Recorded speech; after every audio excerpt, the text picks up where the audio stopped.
welcome back to the Dynasty Grind. My name is Peter Howard at PA Howdy on Twitter. This is a live stream that goes out to the DLF channels and also mine, I think. So if you're watching on Twitch or YouTube or Facebook, maybe, I don't know. We're late today, so maybe not. Feel free to drop a comment, question about Dynasty fantasy football in general, whatever comment box they provide you, and we'll be happy to chat about it for a while. And we're deep in the middle of self-evaluation pre-rookie season personally. So yeah, we're already redebating our rookie ranks before the show started, and that's why we're a little late, because I was trying to prove that I am in fact the best.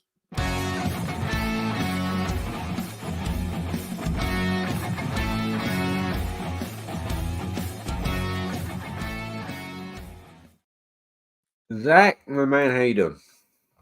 I'm doing well, Peter. It doesn't take very much to convince me that you're the best, though. Like that was not much. I think you were actively disagreeing with that. Actually, if I remember right. Oh, just on Raji Rice. Everything else nailed it. Sorry, I'm tweeting.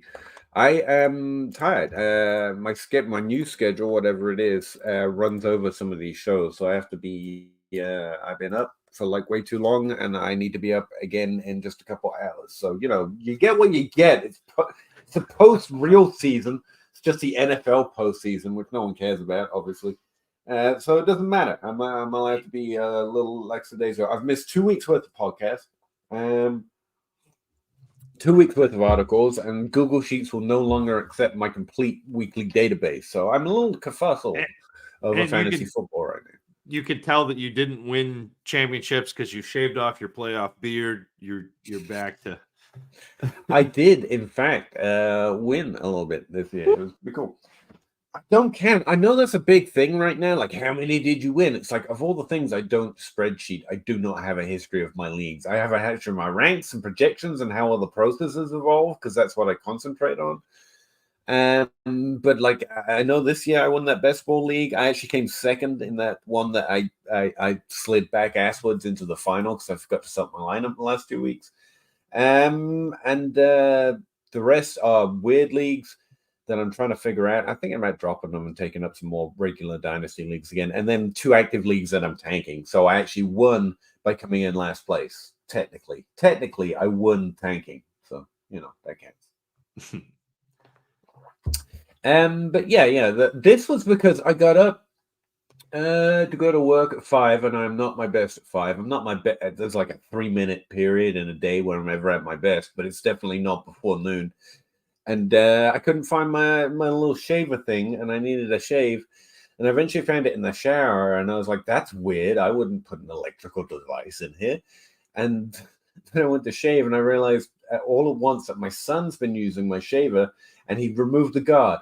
So I just sliced off the first half of my beard and was like, well, I guess we're doing this today, because there's no way really of recovering from that. That's what happened to that's what happened to me. Yeah, that's that every day, right? Just the wrong one. Oh, but anyway, we should do some. Genji says rookie season. Talk to me. Not yet. I got nothing. I think it's all generic stuff, man. And I think there's some really good wide receivers by the sounds of it. And my quick overview of till last year seems to back that up. Running back seems a little weak. Tight end, you don't need to worry about. We've got the tight ends, apart from maybe one in this class. Comes in. I was expecting more from Brock Bauer, I got to say. I was expecting more from my point of view. He comes in good, but not as good as Trey McBride, even though it took him 3 years. Not Kelsey, It looks good. I was expecting a little more, but he does look like he's that type of tier player. And then quarterbacks, again, who cares? You've got enough. The problem right now is having too many good ones. Like, who cares? But it's a pretty solid quarterback class, too. And that's about all I know. This class. I was actually thinking, I was talking about, sorry, Zach, before I forget this, because I'm really not doing good. I was talking about this with someone in Discord today in between things. I think one of my main plans this offseason is I want 25 picks. I know there's a running back class coming somewhere, and I don't know where it is. And I know I want some of these wide, and everyone's going to want some of these wide receivers. Don't get me wrong, but like outside of getting to my ranks and knowing who I can possibly not pass up, I think there's another big changing class coming at some point for the running back position. I'm interested in chasing that a little bit, especially since we've ended rookie season now, as Genji says. So people are going to be trading for, like, the buy 24 picks is just out.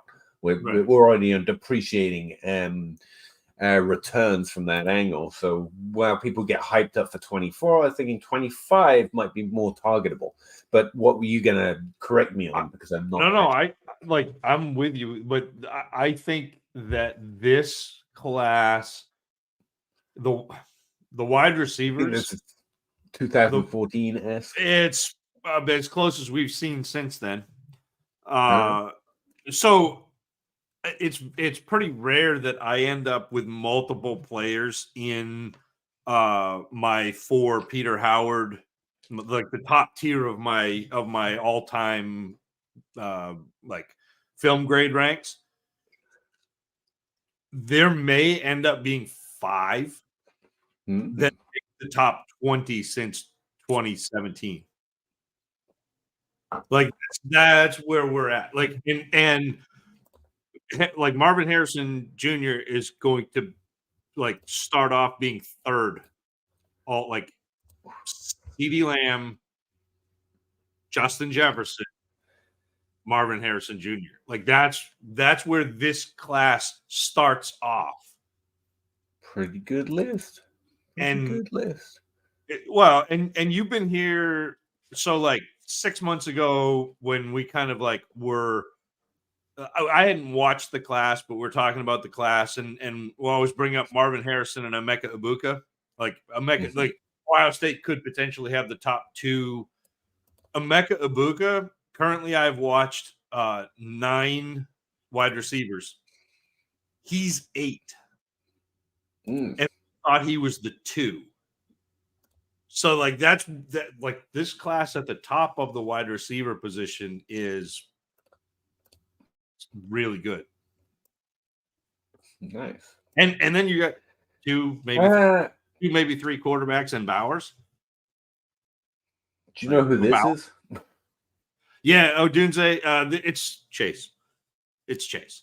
I have Chase in the top 5 of my all-time. Like Odunze's good. Like he's nice. He's fine. He's a good player. I think he's currently maybe my 5th wide receiver in this class, but that's saying something because Odunze, even though like he's a 4th-year player this year, he ended up catching 81 balls for over 1,400 yards and 13 touchdowns. Like he had a fantastic year. Can do a little bit of everything. Can go get it. Like can stretch the field. Can make plays in traffic. Like he's a very good player. I still have Jamar Chase graded out higher than him. In fact, there are 2 players from LSU. Maybe this is spoiler, but 2 players from LSU this year that I have graded higher than Odunze. Yeah. I have no idea, but I like the name. Rome Odunze. That's classic. And Mouthful of Gold. How excited should we be about Jaden Reed? I mean, it's good. That noise is literally what I've got for you guys. I don't think the Packers have a wide receiver 1 in our terms. What we mean by that, not an alpha, but like I think Romeo Doubs is a volume leader. I think you've got some really talented role players in both Watson and Reed. I think they can both fill in. I like Reed's skill set, but I think he's someone like Downs. I'm a little disappointed. I want to be hyped on Downs, and I'm very happy to roster both in Dynasty. There are clear wins, value rises. That's what we want, but it's value I'm looking to keep rolling, if that makes sense. Like I'm not giving it away, but I'm like trying to tear up with them, if anything else, if that puts it into a perspective. Like there's only there's Puka, there's Addison, there's Tank Dell for me, and I think Zay Flowers and JSM both offer interesting go all in or come all out type propositions because they could get into that class, and everyone else is more good players is more good, but I'm trying to get to those top tiers if possible in most situations. And then Downs and especially Reed just kind of fall into that. Not cool. No, pretty cool. What to do is, well, I kind of answered that for myself. Rice, I'm uncertain of right now. The stuff the valuation I've been seeing means I have, especially since I got my rookie profile slightly wrong. I was higher than average on Rice. Okay, we talked about him all last season. I liked him. I liked him less than Zach did. That's a Zach hit. And I have to reevaluate what he did in the NFL a little bit because I got enough wrong that I clearly need to reassess. I like the idea of the next Rice in the NFL wide receiver being awesome. I'm thinking about including him in the Reed Downs kind of valuation, though. I don't know where I'm coming out yet, though. I have to reevaluate. Zach, what do you actually think the ceiling of Mr. Rashid Rice is? I think Or if you want to talk about JSN first. I mean, I can talk about any of them. I am more confident, even though Rashid Rice put out more production this year than JSN and especially more island game production. I am more confident in JSN as a player. Yeah. But I also think that the fantasy community has started, the Dynasty community has started to like really kind of push in on Rashid Rice. I mean, you saw it last week. J Mike put up a trade to acquire Rashid Rice and traded Jalen Waddle to go get him. So like that's a big boy move. And that's one of the things you see when you've got certain people you know about. When you see them make a big boy move from, you're like, I need to reassess. Honestly, that's on my radar. I'm like, J Mike's really in. Okay, I need to reassess where I'm at with Rashid Rice. Honestly, that's one of the factors. But yeah, so like I'm if I was going to rank them as players that I'm interested in rostering, it would be JSN, Rashid Rice, and then Jaden Reed. Again, just because my film evaluation, my initial evaluation of these players was heavy in on Smith and Jigba, and then Rice in that kind of next tier, and then Reed down a tier below. But I do think what Reed has done this year in Green Bay is fantastic, and what he showed in college was the ability to make plays after the catch. And he's done quite a bit more of that in the pros. In college, it was always kind of the joke for me. Like he had 600-yard receiving, but if you did like his net, like if sideline to sideline, he would have had like 1,600 in college. And I think he's kind of cleaned that up a little bit. So again, not a bad player to go snag with your third round pick last year. Hang on.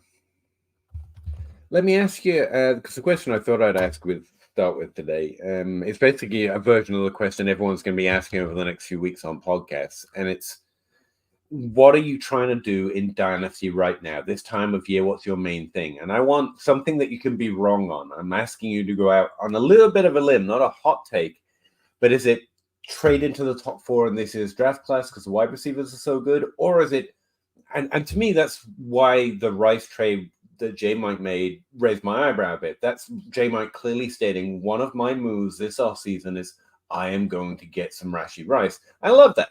I'm not saying I'm in on it, or he's right or he's wrong. I like it because he's a smart player. It's good enough that I really want to reevaluate to see if I'm missing something I can latch onto. But also because I think that's a great way to play in Dynasty. Make moves that you can lose on, but make them strongly and, reasonably to some extent, but still make them strongly as you can. And either you get it right or you're wrong, but you know what the ROI is, you know what the risk is. What's your kind of right now your feeling on what you're going to do? Because right now, the few that I've come up with, and I'm vamping a little bit because I want it to be a big question, I don't have a firm answer. I would. Going over my ranks, a few players stood out by position. I keep noticing Deebo Samuel. I'm like, is that one of my off-season moves? A quietly forgotten top 12 guy who had another good season when healthy? Like, is it Deebo? I don't know. That doesn't feel strong. It doesn't feel hyped enough, but it's also the kind of move I look for, the one that doesn't get anyone excited until the season's actually playing out again next year. Jordan Addison, Sam Laporta. It's real easy to say my move this offseason is try to get as much Sam Laporta as possible, but it also feels like the boat's left. Like, it's not a Rashee Rice move. You can't trade Debo for Rashee Rice and raise some eyebrows. You trade Debo for Sam Laporta and everyone goes, good trade, getting Sam Laporta. Like, his value's already up there, so maybe that's a little too post hoc. So I don't know. I don't, full disclosure, like getting Amon-Ra St. Brown was a big one for me this offseason. That felt pretty good. Getting Kyler Murray, and that still feels pretty good despite the down year at quarterback. And back to what my leagues are doing. Again, 2 out of the 3 leagues where I thought I'd be competitive, 2 of them were dead, and I went tank quick by week 4 because I was built around strong quarterback, and that did not work out this year because of what happened at quarterback for a variety of different reasons. Having Mahomes and Lamar Jackson, well, Mahomes let me down more than Jackson, just putting that out. But it wasn't the bag of hammers, to use a Zacharian phrase, that I needed, and I quickly had to divert towards more building than competing, and that was disappointing. So I don't know what my moves are this offseason. That's about as much vamp as I got in me, though, Zach. Do you have a type of move or a specific move or several that you're thinking about at least going into the offseason? Are you talking about for these players or just in general? Any player. In Dynasty, I'm going to do, what's your Rashee Rice, Jave Mike check statement move this offseason? So my statement move I started making about 3 weeks ago, where I was trading into the 24 class. And I know that's not a player, but like, I started watching these receivers and it was big time. Like, all right, I'm going to shift my focus. I made a couple of moves where I got multiple 25 picks, and then I turned around and traded those into 24 picks. And so that's what I was doing, because it was easier to acquire 25 picks, but it was easier to acquire 24 first with another first. So it was kind of that shift. And so those are the moves that I'm making, because I think this is the type of class that I like to rebuild my team with. Like, that's where we're at. This is the type of class that has multiple shots at young wide receivers that I think are going to be very good for a long time. All right, that's a good one. Just move mountains to get as close as you can. Even make trades to get other trades to get into the top 4 or 5 in this year's class. I think that's a statement move. Yeah. And honestly, it doesn't even have to be into the top 4 or 5. So that's the thing about this particular class. Okay. Because you've got Caleb Williams, you've got Drake May, you've got Jaden Daniels. Okay. So now you've got 3 quarterbacks. You've got Brock Bowers. Okay, so now you've got 4 players who are not wide receivers, and then you've got 5 wide receivers, at least 5 wide receivers that I want to add. So now we're already at 9. Now, again, this is going to change a little bit. We'll probably lose one somewhere along the way. So, okay, so let's say we're at 8.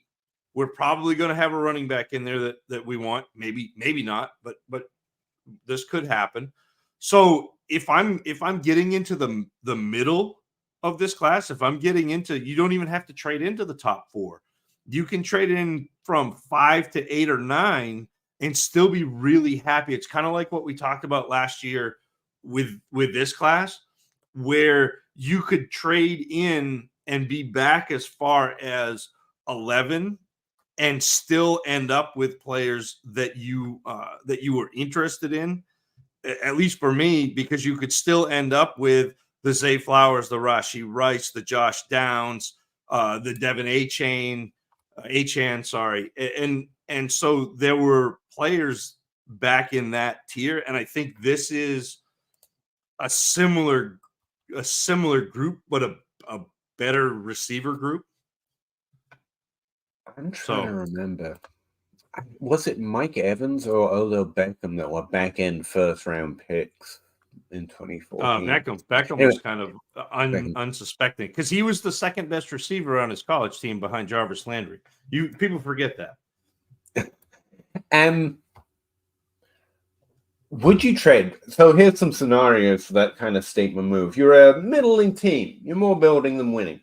Would you trade Kyler Murray to get multiple shots in the first round in a Superflex league because it's that kind of rebuilding class?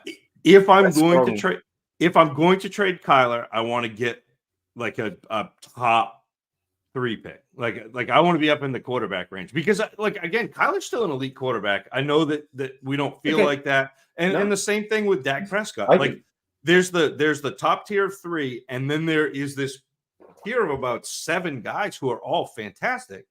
I actually found out I've got that tier segmented now, and like I've got a top 3 tiers. You've got the top tier, everyone's got the same 3, and then those bottom 2 I've segmented a little bit. That's another story. But that's why I went with quarterback, because it's a really strong move to do with quarterback. But what about great wide receivers like Jordan Addison? You love Jordan Addison almost as much. No, more than me. Multiple shots in this year's rebuilding wide receiver class. Is that worth it? Just even though it's Jordan Addison, 2 picks and something, you want to get into this class. Is that too strong? Not strong enough? If I can get you say like 2 mid-first for Addison. So yeah. Or an early and a late. The late, I mean, again, now you're like now a you're 3 hedging. and a 9. Yeah. I'm seeing how far you're going. No, so I have Jordan Addison would be my wide receiver 3 in this class.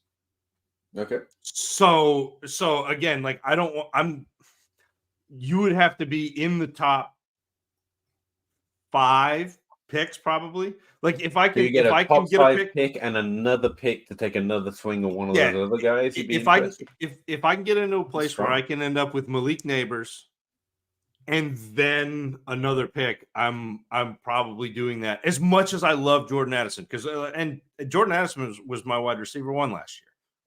I made no bones about it. I was taking him at 105 in rookie drafts and having people look at me funny.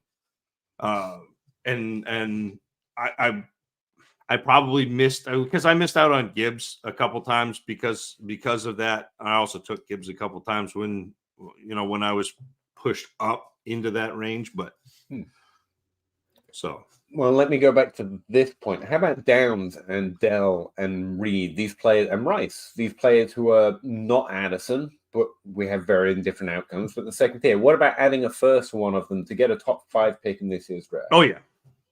Absolutely. Especially if I can add a 25 first to one of those guys and get up into the top 5 in this class, absolutely. All right. That's a good range. I think that's a good range of trades that many teams might be able to offer if they want to make us follow you down this rabbit hole. I think it's a good move. It's a good signature move. I don't know what mine is yet. Well, Taurus, hope you guys made some shit. Sure did. And won some cash. No, I can't get people to vote in regular polls. Try getting them to vote to get your money out. That's not a thing. I just wait, I guess. You got to have Peter. You got to play in John Bosch leagues. You got to play in Dynasty Outhouse leagues. You got to play in Ryan McGowan leagues. Yeah. So even like Kyle, of course, he paid out real quick because he was the winner this year in our home league. but Kyle's all like, you find yourself a good commissioner, and Pete, find yourself somebody who's ready to pay out. Like I ended up. And it was funny because the big conversation on Twitter right now is return on investment and whether or not you're a good analyst if you don't play in big money leagues. And like I won Trade Addicts 11, which I feel like is nice. There are a bunch of really smart people in there, a bunch associated with DLF and the DAP network and all that, if you will. And I lucked into the win. I won by like less than a point. Aaron Jones, baby, just like we all thought. Like we had it planned. Yep. And then I did okay this year. Even though I only play in 5 leagues, I did well. So yeah. 12 teams who flipped 1 PPR league start 10 got second. No 24 picks. Team is Stroud, Wilson, Carr, Gibbs, White, A-Chain, Khalil, Hunt, Chase, Gibbs, Chase, AJ Brown. Okay, so it's a good team. I get it. Puka, Nico, Lockett going into 24. Are you selling White to maybe shore up QB wide receiver? And actually, it seems like a team built to do something like what Zach just did. Like you've got Nico, you've got a second, you've got A-Chain, Hunt, all of these things I think you could dangle in some ways to try and get, again, maybe into 25 to come back into 24. But you don't need young wide receivers, but it sounds like a class you don't want to miss out on even on a building team. Yeah.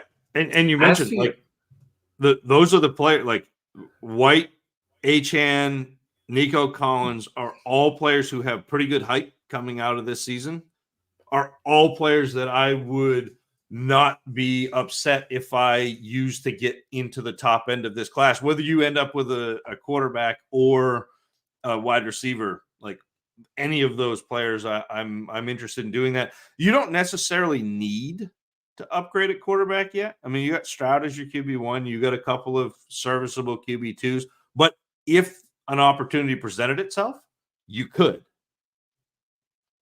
Yeah. And as for shoring up QB and wide receiver, I think both are pretty solid. Your wide receivers could, I mean, you're very lucky if you have a more solid wide receiver group than this. Again, I see a little fat that I wouldn't mind tearing up and doing stuff with. That's always the case. It's what's the trade, not who's the player. But your Wilson as your 2 must feel real scary right now. But you got Carr on the back end there. I'm always happy to play, guess the QB2 in a super flex. And when you got Stroud as your 1, it feels pretty solid, man. I don't think you need to make moves specifically to shore up your positions. Just continue to try and tear up where you can. And, unless you have a rookie like J. Mike has, apparently, with Rashee Rice, and I'm sure he's got other ideas, then I think Zach's the strongest move I've got to recommend here. Just see if you can move a little more few molehills around and see if you can get a draft pick in 24, take a shot on top 9 pick is kind of where my head's at. In a super flex league, sounds like a class you're going to want some draft capital in. So that's pretty cool.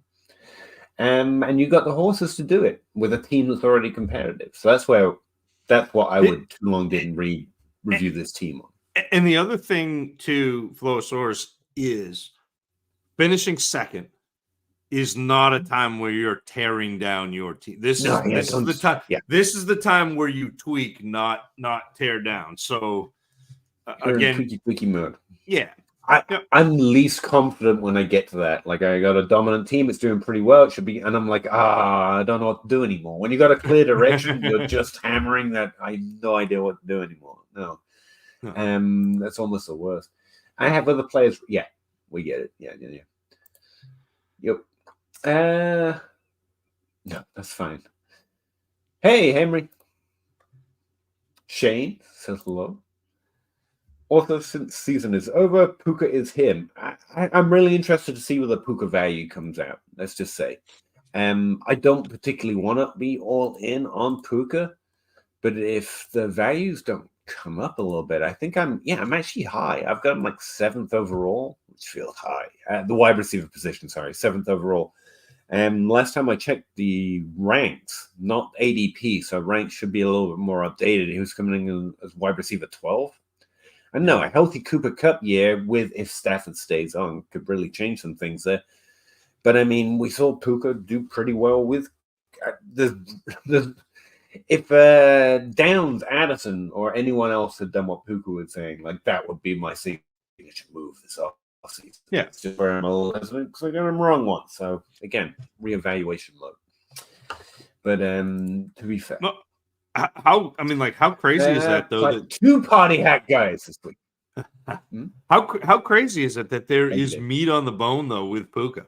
Like the fact that he had the best rookie that's season what I'm saying, ever, and people still haven't like. And it's the same. It's what you just said. And you're hesitant because you got it wrong. Like this is one of those to me where if you make your mind up quickly, you're going to be ahead of the game. It's so much easier to make up your mind quickly when you don't feel like you're borrowing someone else's original take now, though. Yeah, but whatever. No, you're right. I did the same with Jalen Waddle. Did the same with when stand things on the change, shoulders change of with giants. it. Let's go. He I'll did take it. He did it in the NFL. He showed us what he's capable of. He did it all year. You got to believe him at this point. And thanks for the 2 party hat guys, Toronto Dave. Don't think I don't notice. That was double the party hat guys we normally get. Josh, damn right, man. This mug is full of coffee, as was the one before that. We're good. Gator and Dade. I traded my 112 and the 26 second for Nico Collins. I know you're lower on Nico, but that was a smash to me. 112 this year, which is going to get increasingly. Yeah, I'm a little lower, but I'm not trying to discount a later breakout, to be clear. Like, Nico broke a trend. I think he did really well. I think Stroud has to be the cause of a lot of it. But again, you don't do it just because you got Stroud. Nico did fantastic this year. He's been solid the last 2 years. And again, my guiding principle on tracking who to target is I don't believe in progression. I think players pretty much show you who they are earlier than we tend to expect. And so moving quickly and with determination is the best way forward. But again, you've got Robert Woods, who was fantastic with the Rams for a couple of years there, and other examples where players in a better situation show you they were better than they were given the chance to be before. I don't know that's exactly what it with Nico. I think Nico's solid. I think Nico has actually developed in the NFL. He's been allowed to sit in Houston with a terrible situation in general and pick up a little bit that maybe he wasn't already doing. So, yeah, I'm a little lower, but I don't want to give you the impression I don't think what he did was fantastic. It's pretty rare, but that doesn't mean it wasn't fantastic. I just have lower expectations in terms of I don't think he becomes a top 12 player at some point. He could repeat top 24, but continue to be one of those values that everyone else dismisses, but you're smartly snapping up points because, look, he did this. You should respect that. So I don't want to discount that at all. A late first round pick for that kind of value sounds good. Although I'd say the timing is a little off because we're entering to the rookie season. That pick gets increasingly interesting. And Zach says it's not 12 deep, but it's 9 deep and maybe tearing up into the top 9 picks instead of going for a player is sometimes a better move. But I don't hate this trade at all. I mean, especially if you've got a pretty decent team. Nico's going to be solid. The team's going to have Stroud again next year. Nico isn't going anywhere next year. So, no, I think it's a pretty solid trade. It's not exactly the move I would look for, but it's fun. But if you're going to get into a player, Nico Collins is, to me, the type of player right now because he's not going to lose any value between now and the rookie draft. Solid. He's still a player that most of my leagues are higher on than I am, which I like having that type of player because it doesn't hurt me to trade them. And so like getting Nico Collins, if you're happy with Nico Collins, fine, but also keep an idea that you could potentially move up with Nico Collins depending on what another league mate thinks. I've actually been thinking about this. I've talked about it before, but I haven't really come out with anything definite. When we talk about micro markets, one I continue to notice is that there's not a direct line between the start of the offseason or even the start of the season and the rookie draft where picks just increasing value. It's like everything it normally weighs. Yeah. And identifying consistent ways is going to be tricky, but I think there's one around the NFL draft. And those late first round picks, I think, become less valuable after the NFL draft because we can fantasize and we're thinking about landing spots and all these running backs who could be great if they just get the right spot. And what about Odell Beckham if he goes higher? And just to pick a name we've already mentioned that ended up late. And then the draft happens. I think it's the draft or it's in and around there. And then there's trying to match realization with potential. And I think some of those late round picks, when we start putting names on it, it's like we've missed a lot of late round picks. Remember when we all like this guy and we all like that guy and we took Mayer over Sam Laporta at the end of the first round last year? Remember taking Richardson, even in Superflex, over Sam Laporta last year? I'm not so sure about these late first round picks. And so like trading the 112 right now might not be so terrible. And by the time we get to the NFL draft, you might find there's a little room there. You've ended yourself a value window. So, yeah, and just didn't mean to go on about that so much, but I actually don't think it's exactly terrible to trade a late first round pick right now, because I think there is a moment where those late firsts suddenly plummet a little bit. Yeah, because it's not just a first; you have to start putting names to it, and people are like, "Ooh, wait, I don't like that." Yeah, like you start like the players that you thought that you liked all of a sudden start to drop because Abanikana waits until the 5th to be drafted, and Sometimes, like Tucker, like Tucker felt like all of these like that what happens with Will Yeah. Levis in the draft, that could be the next quote. I do remember vividly us saying we would spend that 112 specifically, we're talking about the late first, on Devin A-Chain pre and post draft, and actually really liking the post draft landing. So sometimes you get a little, hey, this worked out for us thing, because I think that one worked out. But again, the lower you get in picks, even in the first round, especially in the first round, the more it becomes you have to dodge landmines to land on those next key squares, if you know what I mean. And yeah, micro markets, it's not a terrible time to trade late first, because I do think they're going to ebb and flow a little bit more than the others. It's the only thing. I'm not trying to discount a trade here. I'm literally trying to add to it. Like trading on late first right now might be smarter than waiting 2 months when names start to get put to it, especially around the NFL draft. Lakers ex-Commanders, sup boys? Thanks, man. Tyler, I know that guy. Pete's hair looks super cute these days. Yeah, I'm not cutting it. Apparently that works for me. I don't know what to do. It's gotten long enough now. It's not as unmanageable because it's too heavy, so it falls down because it doesn't do that naturally. It wants to grow straight up. Bo Pond's going to first off season of Dynasty. I don't watch college football. Back at you. How do I put together a draft board? Honestly, there are lots of different approaches. Just do what I do. Just do what Zach does. Just listen to the Dynasty Grind. I really recommend the Hootenanny, where you get 3 different opinions of people who actually do watch, especially if you like engaging with football that way, because they'll use terms like, I don't know most of the words they use, hip swivel and toe touches. I don't know, but they'll bring it into that kind of language so you can apply your knowledge to the things they tell you about what they see on tape. And you get 3 different perspectives from J. Mike and Zach and another guy who are pretty good at it. And in a too long didn't read, well, it's actually pretty long listening to all the different episodes, but instead of grinding out the tape yourself, I think that's a useful resource. I think my rankers do pretty well. You can also follow ADP just as a shortcut. ADP does pretty well with this, especially if you're aware of some trends. Like we're better at running back, especially early, than we are wide receiver. Not 100% there, but we're more consistent with running back hits. And again, we'll talk about that consistently throughout. Just stick around, not to pump our viewers because we get so much money for it, but we will talk about this as we go through the off season, so we won't leave you hanging wondering when and where you're meant to be doing stuff. We do it weekly for a reason. And personally, I grind stats, so like I make a draft board in a very specific way, but ADP can be your solace because it does pretty well. Beating ADP is actually tough, and it's tougher and tougher. There are some rules I would follow. Lean running back preferences over wide receiver preferences in general, especially where you have more confidence in those ranks. Again, just because we do a little bit better on that. Yeah.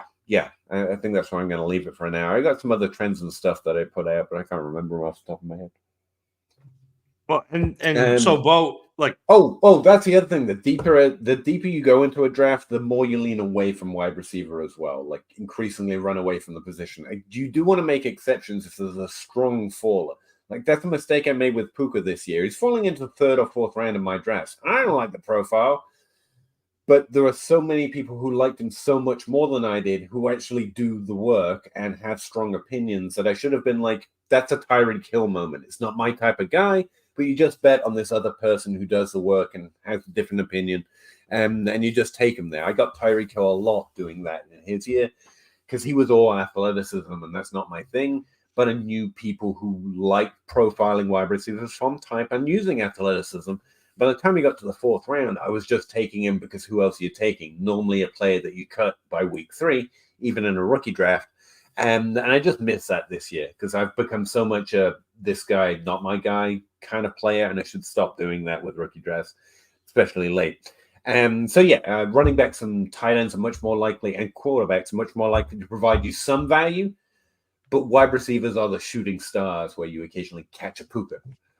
Occasionally you catch an Austin Eckler shooting star, but again, they're actually easier to see, and Aaron Jones as well. They're actually easier to see coming, I think, than wide receivers.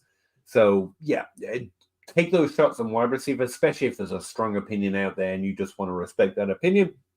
But more so increasingly away from wide receivers, pretty much outside the first round. Sometimes into the second, like this year was pretty deep, but mostly outside the first round. Yeah. Zach, how do you make you're a fellow football watcher who does watch some college football? How would you go about making a draft board? But I don't watch the college season. So this is like I try not to watch and not to hear college football until I'm ready to evaluate the players. But Bo, if you're not going to either build a spreadsheet and try to figure out how to do things analytically by the numbers, or if you're not going to spend way too much time watching film cut-ups of these players, my advice to you would be find people that you trust and find kind of dissenting opinions. Not all of the opinions about all of the rookies are created equally. And there are some people who are really, really good at this. There are some people who are really beneficial to players. Like you hear a lot of people talk about players, and every single player, it's flowery and this guy's great, and we're going to compare him to LaDainian Tomlinson. And it's fun to listen to. It's fun to dream on. But honestly, if you bet against every single player, you'd be better off than like you get more right than you would. So again, try to find voices that you like to listen to, voices that you respect, and you can kind of go back through and there's accountability. I mean, there's people's rankings on Twitter, there's people's rankings on websites. You can see what they hit and what they missed, and you can kind of figure out by that who you want to listen to, and you can build an aggregate. And honestly, if you listen to some people talk and you want to go watch a player yourself, absolutely do that. And like there's nothing that says you can't take and full disclosure, I do my rankings pre-draft, and then I listen to people like Peter who come at it from an entirely different perspective. And I use Peter as a series of checks and balances where if he and I differ on a player, I'm going to go back and watch that player again because I may have missed something or Peter may just be completely wrong. But I want to go back. Like, it's really nice to have people who have differing opinions and differing approaches. But I would say kind of figure out how you're going to approach building your draft board and do that every single year. And then you can figure out what works and what doesn't, and then tweak it. Yeah, I'm a big advocate for that. Find people who do stuff well that you don't and just do what they do. Like, I don't think there's anything wrong with that. It's like using NFL signal in a rankings model. Like, I mean, it works. And I'm just trying to play Dynasty here, not be the best ever at NFL.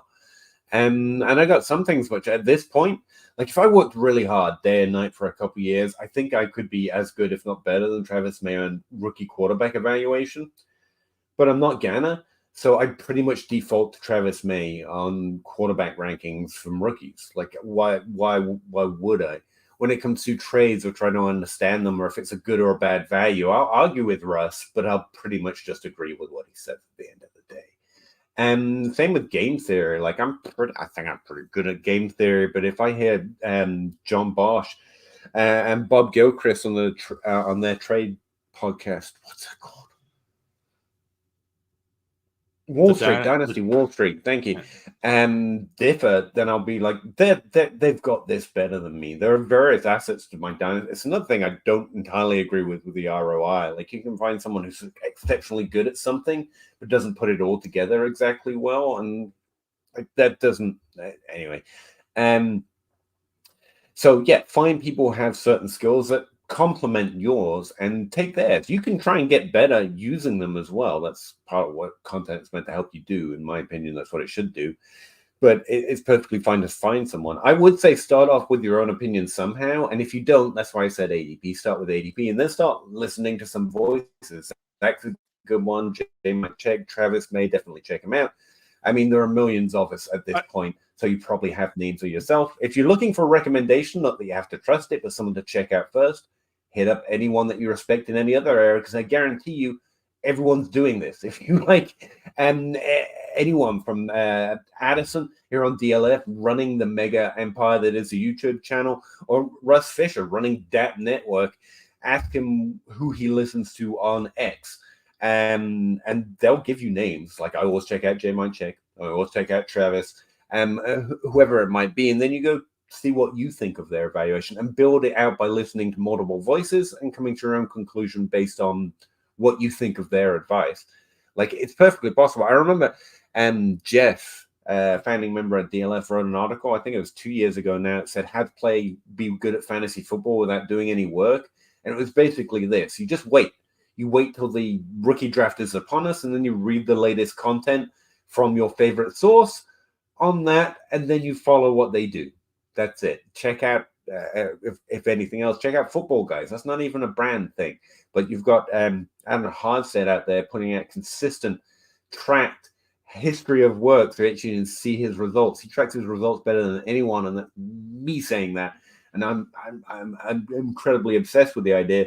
And he's got his own history on his hits, his misses, where it went right, where it went wrong. He's got his process down, and most of it is based on not evaluation. It's a really interesting process, but he does it exceptionally well. He's also a great explainer, by the way. If you're looking for anything explained about how fantasy football works, it's one of the reasons he's great. So you just have to check out Adam. If you ask me anything about how to play a rookie draft, which is essentially this question, I'd say make sure you listen to something that, or read something that Adam's put out. You could listen to the whole Dynasty in Theory podcast in a week. I know I've done it because they're evergreen at this point because he just stopped making every it. year. The first 9 episodes I just re-listen to every now and again. A lot of it's dated, but the ideas and thoughts are not. It's well explained, it's well made, and a lot of that is about some of that's about rookie evaluation, especially wide receivers, if I remember right. But anyway, I'm going down my list now. So there are plenty of names people can throw at you. If you trust someone on something, ask them who they trust on that other thing you're looking at. And I just threw you most of mine, by the way, especially for rookie evaluations. And check them out, see what you think. Maybe you find someone else. Yeah, but like Jess said, it's perfectly possible to build a pretty decent draft board and do really well. You don't have to go grind every college football game. If that's, you got a life, you got stuff to do. That's essentially why they were meant to be content creators. Zach, what are you trying to say there? No, I was going to say I will throw Shane Hallam and Felix Sharp in the mix too, as two guys who are really good evaluators. Mm-hmm. I always say J-Mike, but he makes so little these days. It's hard. You basically have to catch him on the Dynasty Dummies to get any idea about him. But that's it. He's so good. He's good. He's a good evaluator. He really is. Wade, I traded my 112 and 26 second. We just did this. Sorry. Yeah, we got that one. Back, I think.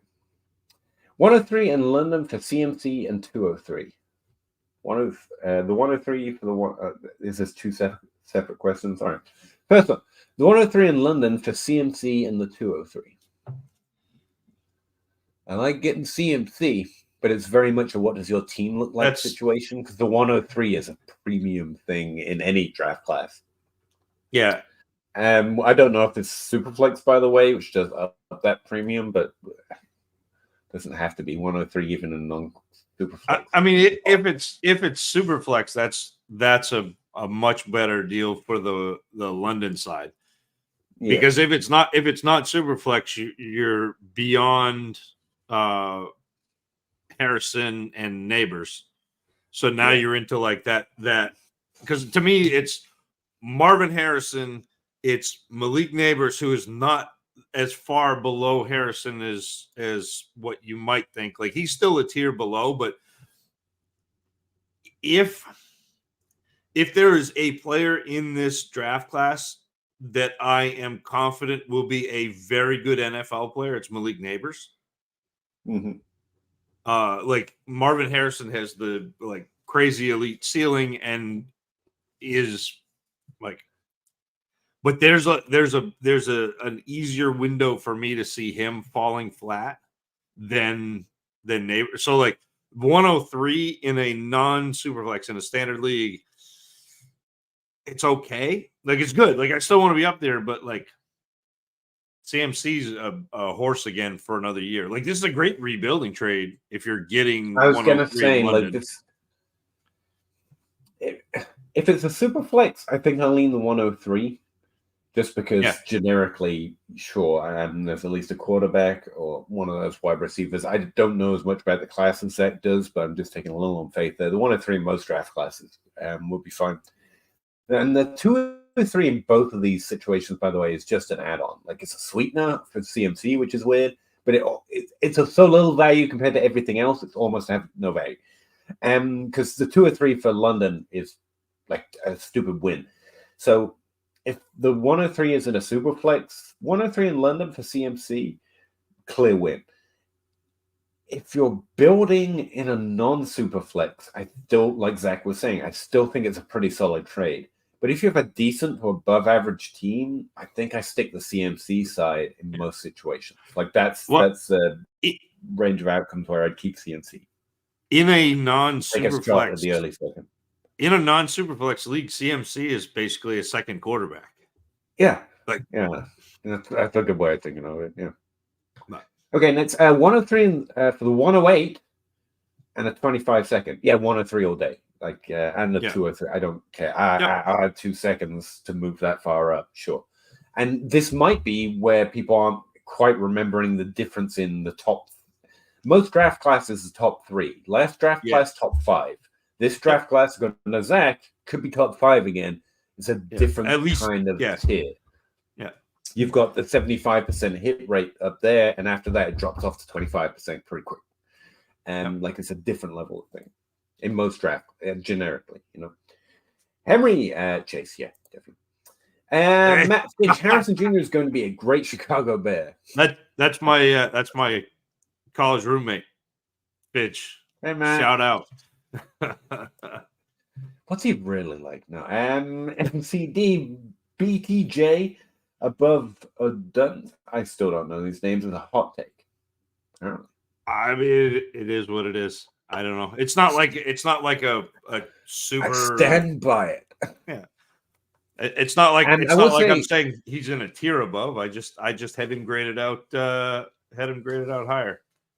I only have data till 2022, which is partly why I'm just waving away most of the rookie things. Like I can't evaluate till I see as much college stuff as I can. But he didn't come in particularly high for me. Rome or Dunce. I mean, the grade's fine, but he's significantly down the list. Pac-12. He played 3 years before last year. Broke out at 20% at age 19, which is fine. He had a great year this past year, like he did. But that's what I'm sussing here, because before then he was kind of and that's all I have on him right now. Like 1.5 receiving yards per team pass attempt as a career total is good. It's fine. It's actually pretty good. Actually, it shouldn't be that low. I got to look at my model, man. There's some things I just got to tweak. But yeah, he's fine. I don't intend to be hot takey. Like it just is how I watch film, how I grade. Oh, for us, that sounds gross, Zach. I'll be listening. I don't remember what this was. Oh, super cool. In regards to 2 LSU players. See, Flothoris knows we weren't going to get here in time that had any context. Awesome. Element Prod. Is PD Lamb taking a number 2 or number 1 draft pick for next season? He's really high. Looking at ranks already, like rankers love him. I am going to be low on CD Lamb for the first time in a while. I was lower on CD Lamb. I was higher than him coming in his rookie year, and then went lower because his breakout was a little below average. It was fine. And just before this year, actually, I was higher, so I got in just in time. And I think he's going to shoot up basically above Amon-Ra, and I love Amon-Ra St. Brown. So actually, AJ Brown is still above CeeDee Lamb, and then You it's still Amon have Ra according to rankers. that's weird. See, in my mind, I have CeeDee Lamb Amon is Ra above both. in my mind, CeeDee Lamb has been the wide receiver 3, like just has been. It's been Jefferson, Chase, CeeDee Lamb. To me, it continues to be Jefferson, Chase, CeeDee Lamb. CeeDee Lamb may have like put himself in that tier. I think I still had AJ Brown above CeeDee Lamb. To be honest, I had Amon Ra, then CeeDee Lamb, and I think I might have AJ Brown in there as well. And that's where I've got it right now. I've got Amon Ra, AJ Brown, and CeeDee Lamb. And to be fair, it's a very clear tier. I'm not actually gonna, undervalue him compared to those two. But if it's dealer's choice, I'll take Amon Ra. And AJ Brown probably has a little bit of value edge on him, so I put him above him. But yeah, CeeDee Lamb belongs easily. You can place him 3, and anywhere below Chase and Jefferson, and I'll be like, yeah, cool. And again, like if we go back to the 4 Peter, that all-time rank that I've got, like CeeDee Lamb is the highest film grade I've ever given out to a wide receiver. Like that since is one of the few 2017. things I remember taking strong flack for that I was honestly flummoxed by it. And I think it's borne out in time. I was asked once on some live stream or podcast, like, what's the best rookie profile you've ever done at wide receiver? And I said, I don't. Depends what you mean by best.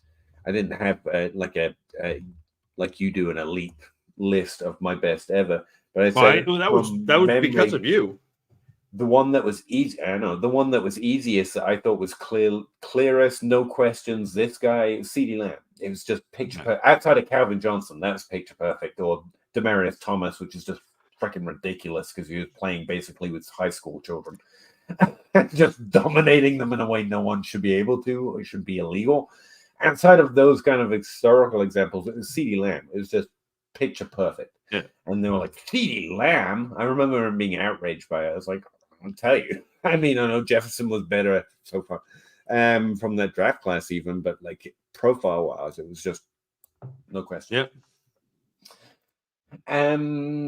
Lakers ex-commanders from Random Q. Where is a place you want to visit that you've never been? I went to Amsterdam in the summer and can't wait to go back. Oh, that's awesome. Travel is wonderful for thinning the mind.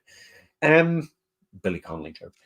There are a lot. Honestly, the one I used to say to this, because I don't know, something about college and people trying to show off about traveling, everyone had to have answers to travel questions. I've always wanted to go to 2 very specific places just to have been there. They're interesting, although there's actually not much to do or see there, relatively, like they're not on big sites, but I just really want to go. And that's Mongolia. And my evergreen answer from college was Greenland, because I once read an article about how it's one land-based unexplored area that isn't Antarctica, where I'll probably die, let's face it, although it's not too dissimilar. It's very cool. But yeah, they're pretty good answers. I would love to see, actually, I was talking with my wife and kids the other day about something, and some area of natural beauty came up, and I was thinking about it's like the one area that I've seen on film and tapes and never been there, where it has to win hands down per square inch or per square mile in terms of raw natural beauty. Scandinavia. Like I've seen some shots from films and fjords and stuff where I'm like, that's unreal. That's like an alien planet. Zach just disappeared. I don't know if that's me or him. But yeah, that one's probably made the top 3. But yeah, I actually have a lot of answers to this random question or not. Zach, can you hear me? I can kind of hear you. I can. Can you still hear me? I can still hear you. I cannot see you. But that's fine. Beautiful. That's probably better. For me, it is Japan is the 101. Like I want to go to Japan. I would also love to go to New Zealand. Like maybe it's islands, and then like Ireland and Scotland. So like I guess that's me. I just island kind of guy. But those are kind of my bucket list places. But Japan is the 101. Like I want to go before I kick it. I'm going to go to Japan. I am fascinated by the culture. I'm fascinated by the food. Just like everything. So Just a heads up, my wife says that people find or would find or she found Ireland disappointing. But then again, it's because she went there like 10 times with 10 different people who are experiencing it for the first time. And each time, I guess, it got a little duller for her. But there are places I would love to go, but I don't know if intimidate is the right word, but Japan and Africa. I would love to go to both. But there's something about the idea of going that terrifies me. It's not the place or the people. I think that would be wonderful, but like I feel like I would be so. I don't know. There's something about the culture that's somewhat intimidating. There's such a historical. Zach's just gone now. He's just gone, and that is so intimidating to me. I guess I don't know. But yeah, travel questions aside, I will try to fill in some of this now that Zach's gone. It's just me, which is nowhere near as good. I hope it's me. Am I still? Yeah, it says I'm still alive. I'll try and find out what happened to Zach. Josh M. So I made a trade right before the championship game last week. Last weekend. I didn't work out for the last week, but I traded the 112, the 212 Ty Chandler for Keontae Mitchell, I believe, and Olave. Decent trade, right? Yeah. Olave's worth that package all by himself. I'm sorry I didn't work out for you in that last week, though. That sucks. But yeah, I would have done that too. Too tempting. Brian Thomas came out of nowhere. Very interesting. I don't know that name. Henry Muto, one FFPC I won 101 in 1 QB. That was Marvin. But another I won the 102, the 103, 1 QB, and have no clue. From what Zach's saying, it should be pretty. Again, top 3 pick in most draft classes is pretty strong, and this doesn't sound like a draft class. Like there was a year there where there was just no good option in the top 5. I forget which one it was, but I think you're going to be okay with top 3 pick either way, even in 1 QB. At least, if nothing else, by the sound of the depth of the wide receiver position. Sending Zach a message. And the 101 clear win, especially in 1 QB, makes it easy. Rice makes me nervous. Yeah, I'm kind of in that stage too. Again, I'm just getting into the self-evaluation, NFL evaluation of what happened this year. I don't understand anything till I see it through my tables. But Rice feels extremely volatile. Like I could see why there's much more season there. And honestly, it's where it's someone that I strongly have seen do this regularly with good above average results, making such a strong move from my Rice. I like noting those things, just being humble enough to go, this guy's good. This guy's making a very strong move here. I should reassess before I firm up or come out with my final or my top take, the top of the pile take. So there's obviously depth to most opinions. Do you have the list of wide receivers who average 13 points per game as rookies since ever? I could get it. Can I get it without crashing the stream? That's a different question. But yeah, you could find it in my database, dude, which I think you've got it. I won't have 2023 in there. But yeah, 13 points per game is not that high. It's actually probably a lot, or relatively a lot. NFL season, that one. Yeah, like you'd have to limit it by 13 points a game playing more than 8 games, which is actually fairly crucial in most. Let me see. Rookie wide receivers, more than 8 games, over 13 points per game.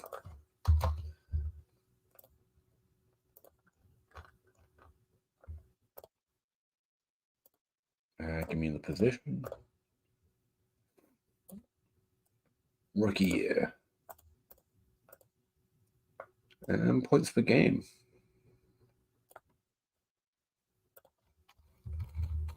In PPR, I'm assuming. Greater or equal to 13. Since forever? Anquan Bolden was, oh, wow. Just got reminded of that. Anquan Bolton's top of the list with 18 points per game, by the way. Yeah, there have been 30 of them since forever, or at least since 2000, which is when I think my NFL database goes back to. Let's see. Anquan Bolden, Michael Clayton, Roy Williams, Marcus Colton, Eddie Royal, Percy Harvin, Mike Williams, AJ Green, Julio Jones, Keenan Allen. It's a pretty good list, but Kelvin Benjamin and Eddie Royal and some other names get on it. 13 points per game isn't quite the killer that you'd think it was. But it still creates a pretty good list. I think over 11 is like my benchmark of where I start looking for fairly decent rookie seasons.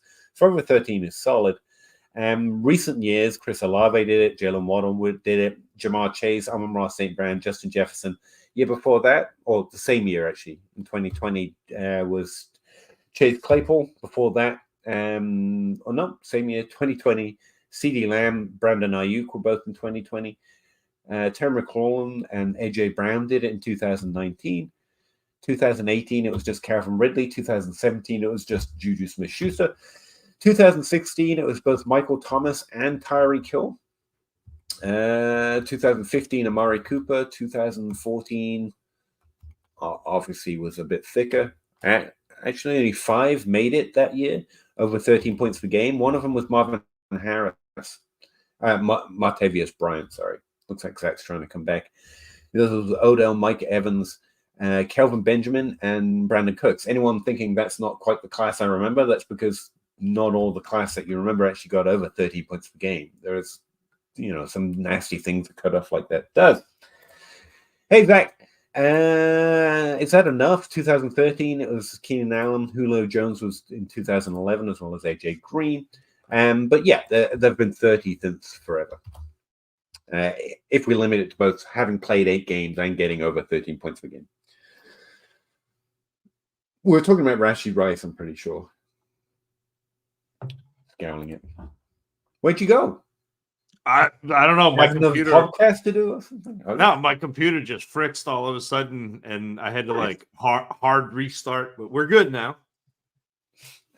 Lakers, good night, man. Have a good sleep. I should be sleeping, so I feel fine. Henry Muto, I drafted Mims 3 times, twice over Rice. Not looking good so now. Yeah, that's one of the things we're arguing about, because I think, and we checked this out, I think I had Mims higher, pre-draft at least. Because we had this conversation, and you were like, every time you rank Mims higher, and you're like, Zach's going to be mad. And I'm like, I have him close, but I have Rice higher. Well, yeah. I'm still bad. I know this is Dynasty. No, you're good, Henry. You can ask any. But you end up splitting hairs though, with players, and their success in the NFL isn't necessarily directly correlated to talent, because so much has to do with situation and ability to get playing time, and the players in front of them, and obviously once you get on the field, it's about the ability to draw targets and your talent. But sometimes getting on the field is a crapshoot. Sometimes being in the right situation when you're on the field is a crapshoot, because Marvin Mims was incredibly successful on a very small sample size of targets this year. So it wasn't that he was bad. He just wasn't a lot. I know this is Dynasty, but I wanted to know I won the NFFC cut line. North finished 4th out of 1,720 teams. I took home $90,000. Good nice, job, Henry. Dude. That's awesome. Fantastic. Nice. You win. You're better than me. Clearly, you should give me your at or put you on the show. Josh M. I think Rice is talented. Just think his product of really bad wide receiver core. I disagree with that to some extent. I don't think he does anything if he's not good, no matter how good the wide receiver core is. And he was consistently, I was writing this up every week, and it's one of the reasons I like doing it, consistently showing up as overly efficient on every opportunity he got. And it actually took longer than you would expect, because it's a Chiefs, for that to pay off in any kind of increase in routes. Route percentage, and when it did, that's when you saw the breakout. So it's not like he wasn't performing before that, and also you don't do that because of the surrounding talent. But I do appreciate what you're saying. The context is relevant. True. The fact that he got on the field and produced as a rookie wide receiver in an Andy Reid run team is impressive. It's especially difficult. Again, he was like on any other team, I think the level of efficiency he was putting out before that, I think we would have seen the breakout a little sooner, to be fair. But I do agree with what you're saying. I think the context is important. Just don't think of it as a one-to-one equation. Bad wide receiver core player is Ella. Not really. And could it be addressed? Like, yeah, if they draft a wide receiver that's better than Rashee Rice, then it's going to hurt Rashee Rice a little.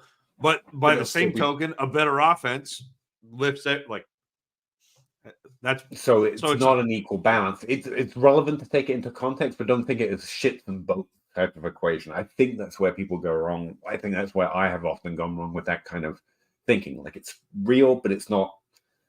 It's hard to know where that squirts out, if you know what I mean. Yep. But it's worth keeping in mind. Again, I don't know where I'm fully coming out on him yet. Henry, I lost 2 dynasty leagues. I should win. Well, to be honest, that's pretty good. Like if you get in a position where you should win or get to the final, I had some rules for myself at one point. I should, unless I'm building, I should make the playoffs. That was one of my rules. If I'm not, then I'm doing bad. And so far, I don't think I've ever broken that. Like, because normally by week 4, if I'm not going to get to the playoffs, I'm already actively tanking. So I've kind of subverted that rule. But getting to the final, I don't think you should expect to get to the final in good leagues more than 30% of the time, I think was my rule. And I don't think you should expect to win more than 17% of the time. So that's one of the things with the ROI conversation. I don't know what a good win rate looks like in a random game where we don't control the variables. Like if you're playing chess, you can calculate because you're directly responsible for it. But like, I don't even know. But in a 1 out of 12 game, you shouldn't win 1 out of 12 times because of the nature of this game. But even that would mean that your expectation in 12 years will be to win it once. And that's a lot less than 50%. So if you're doing better, you know what I mean? It also depends on like who you're playing. Like, not to be, this is not to be elitist, but like, there's a lot of variables there. That's what I mean. I don't know what a good win rate is. I'm just going off what are people I know that charge for winning leagues for other people, because I know a few. And they were like, I get to the playoffs, 30% of the time we get to the final, 17% of the time or slightly more, we win that league. With kind of asking a few different people around. That's some of the benchmarks they came out with. And I was like, okay, I can use those as rough guidelines. So like, again, it's not like, this is not to be... And it's a very small sample size, but like I help my father-in-law with a redraft league every year for his work. And the guys at his work aren't really plugged in, and neither is my father-in-law, but we sit there and go through a draft, and like he has won 5 out of 7. Like, so, and again, like being in 5 championships in 7 years is a lot. So like ROI, like it really depends on what the leagues you're playing in are. Like if you're playing in FFPC leagues, it's probably a little more plugged in than guys on ESPN. My home dynasty league has like 4 or maybe 5 guys who do content or have done content creation, have been fantasy. Like I'm in the Trade Addicts 11, which has got Russ, it's got Rocky Petrella, it's got Addison Hay. Like there are a lot of people who know what they're doing. To me, it's not a 1-for-1 thing. And winning it, I mean, you look at this, what Henry said. I lost a dynasty league because I left Mostert in, and I would have had to play Najee, and Najee went off for like 26 points this week. Like, that's the thing. Like 2 weeks ago, I traded for Joe Mixon. Right in Trade Addicts 11, I traded a second to get Joe Mixon.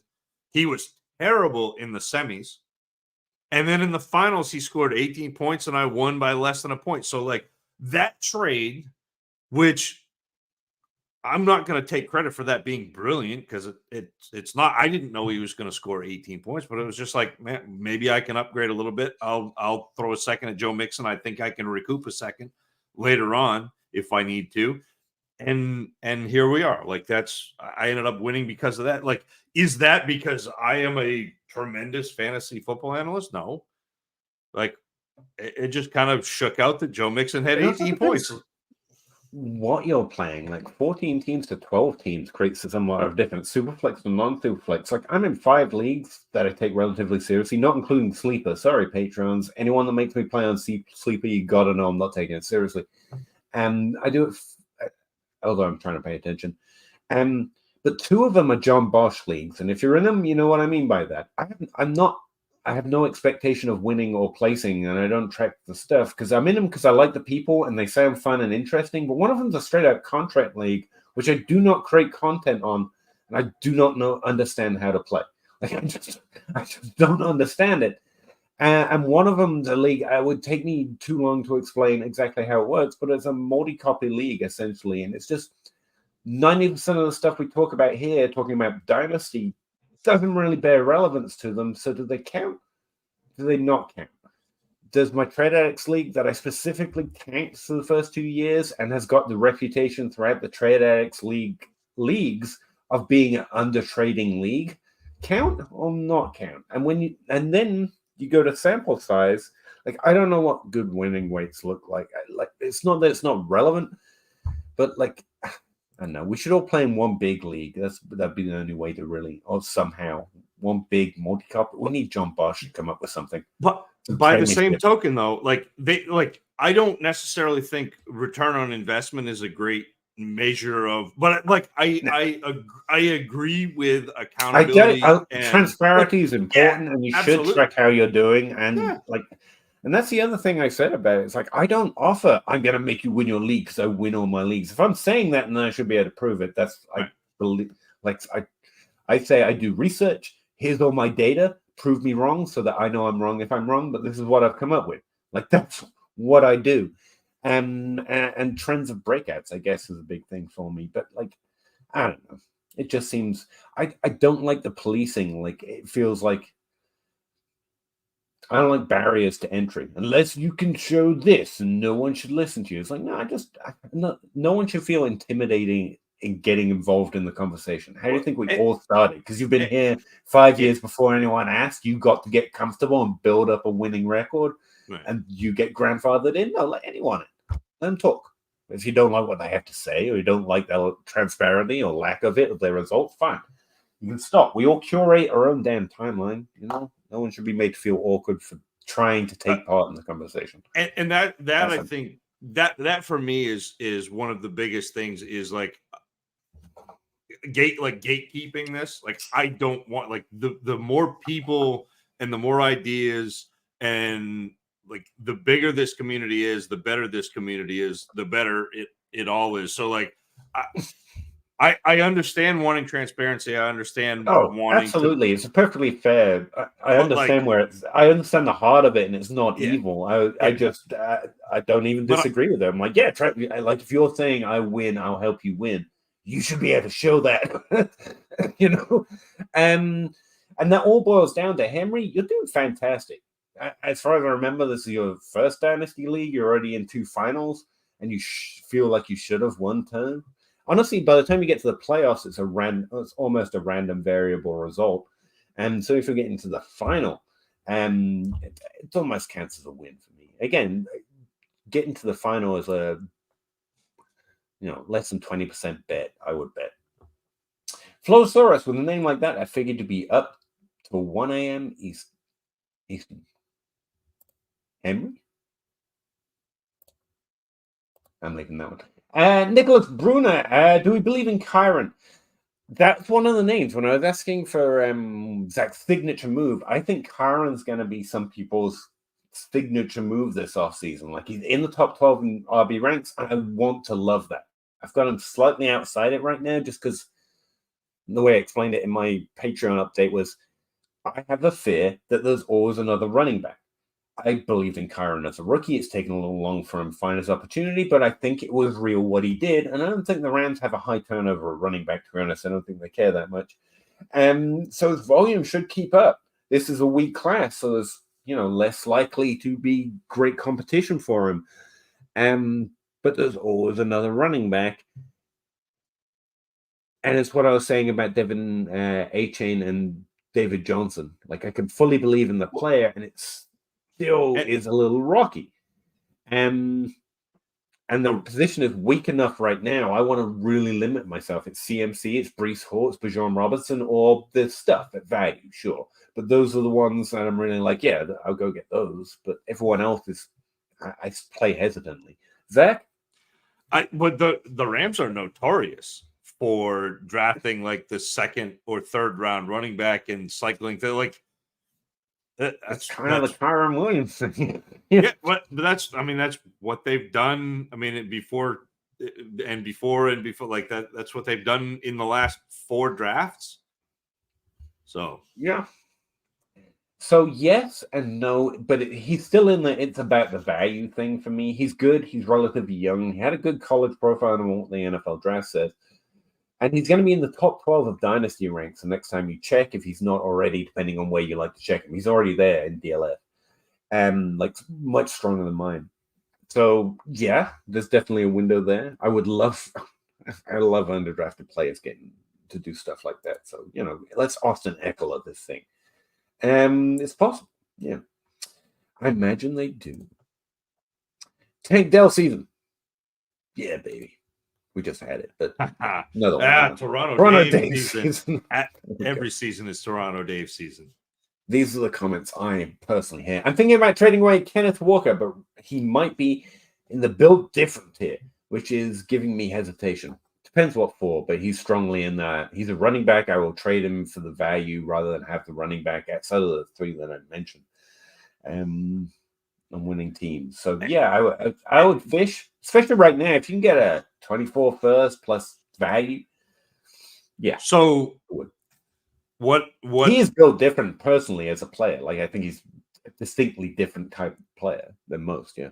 What I tend to do with a player like Kenneth Walker, and now we're going into season 3, which is where he still has value. He's still a top. What's he top? 6 or 7 or 8 running back, something like that. Easily. Yeah. So all of a sudden you can go get a player like Jordan Addison. You can go get a player like Devontae Smith. You might even be able to get something on top of those guys for Kenneth Walker, but you're definitely going to be pretty close to being able to get them. Jackson Smith and Jigba, like those are the types of moves that I'm going to make where I'm going to trade that running back at peak value. And I'm going to get my wide receiver that I want because that's how I build my teams. And I'm going to get a pick that I can turn into another running back. And that's how that's how I've always played. And if you do it with every single one of them, yes, it's going to sting when Christian McCaffrey goes for 6 years, 7 years, 8 years, whatever it is, and is still the running back 1. But it's going to sting less when, it's Todd Gurley, when it's the guys who don't continue to produce. And there are more of those players than there are the guys who are outliers who produce for 8-10 years. And Kenneth Walker's a phenomenal rusher. It's literally the thing we have always said about them. From his rookie season, we said this guy's very different. Not the best rusher I've ever profiled, by the way, but like literally one of them. And that's what he's proven to be in the NFL. The Seahawks love that guy too, and they're a little weird about draft capital, so I'm sure his job might be a little safer than it could be. But he's top 10 in DLF ADP. That's from December. In consensus ranks, which is usually where I go when we need an update, he's 9th. Like, he's solid. He's good. It's just also a weak position. I think it's prime getting out while the getting's good, though, for most running backs right now, just because of the landscape. I think Zach's course of action there is always a good one. Again, most running backs, if I can exchange it for value, I'll take the value in Dynasty, and that sucks because running backs are awesome, but that's where we're at. Just heads up, I'm running for the door, guys. Like, I'm not going to try and purposely skip you, but, like, it's bedtime soon. So, like, just let you know. Toronto Dave says, another funny comment. Frank N. This gives me T. Higgins vibes. Well, Russ will be very happy to hear that. That's interesting. I think Higgins might be a really good. I think the wide receiver 2s this offseason are really interesting. The Higgins, the Waddles. He's a little more going it. Odunze's a little more versatile than Higgins to me. Oh, really? What he can do is a little more versatile than Higgins. But doesn't make him a better player, just a little more Again, I versatile. have to try and find a way of doing versatility, something about the different roles they played in college, because they do bounce around sometimes between years, and that's an interesting way of looking at them. I just haven't done it before. It's interesting. Sorry, I'm getting lag. I shouldn't talk over you. No, you're good. You should be buying Kenneth William III. Potentially, it's another direction I'm like buying running backs right now. Be a really interesting move. He's young, he's good, but like Zach said, he's a bleed value proposition. But on a good team for the right trade, really interesting way to go with running backs right now, but it has to be the right trade. And this is what I was saying last off season, where like I'm interested in it, but it's a really sketchy landscape. That's why it's a little, there are some value opportunities. Kenneth Walker's pretty solid though. But I don't see Kenneth Walker ever having the ceiling. No. Because he doesn't catch passes. So like he's a good running back, but they're like, and to be really clear, it's not just. It is. It's a Derrick Henry corollary with Ken Walker. But you've also got to remember, like, Joe Mixon's been a perpetual top 12 running back and always disappointing. Like, top 12 isn't all it's cracked up to be. When we say ceiling, we're talking CMC. We're talking Adrian Peterson, if you want a rusher who did it. That difference-making running back is top 8 statistically over time. And for us right now, it's basically top 3 or 4. So you want to be really limiting it. But if you're looking for good points at running back, there's Derrick Henry, frankly, out there, who want an even cheaper version. But yeah, the ceiling is also kept. That's a good point, Zach. Now, Zach was definitely saying top 5 to 9. Probably. Rookie picks, so that were good. Yeah, I think that this is a deep class. No, I'm not saying top 8 wide receivers are wildly good. I'm saying that there is a really strong, like 5 plus 3 quarterbacks and a tight end, and there are other wide receivers that are like interesting. I think Xavier Leggett is pretty good. Well, it's going to be a tight end. So you're going to hear, and I want you. This is going to be the Dynasty grind. This is the class participation part of the program. We're starting a drinking game. I don't drink, but we're starting a drinking game where if you're listening to other analysts and they compare Xavier Leggett to Deebo Samuel, down the hatch, and I'm sorry. I don't want to be held responsible for any season. That's what I should have called this. It's gonna happen. Not only did they wear the same laundry, but he's like this built guy who runs over people, and it's here we are. But yeah, there's a really good. I think you get to probably 8 before I have real questions, and then Emeka Ibuka is there. Like, I like Emeka Ibuka. I don't think Keon Coleman's very good, but whatever. We'll get to it. Zach's roommate has a question. With questions about where he'll play next year, though, it's likely going to be long-term in Chicago. Where is Fields in Dynasty rankings? Do you take him over Caleb Williams? No. Or do you believe the QB hype that Williams might end up being that guy? Background, Matt, I was a little lower on Fields coming into this season, which didn't work out drastically fantasy-wise, but I'm still pretty comfortable having been there. I'm a little shaky on quarterbacks. I don't like making strong opinions until I see it. With Fields, I liked his top 12 breakout, but I was a little sketchy on it because it was touchdown dependent. I don't think the Bears are going to figure this one out.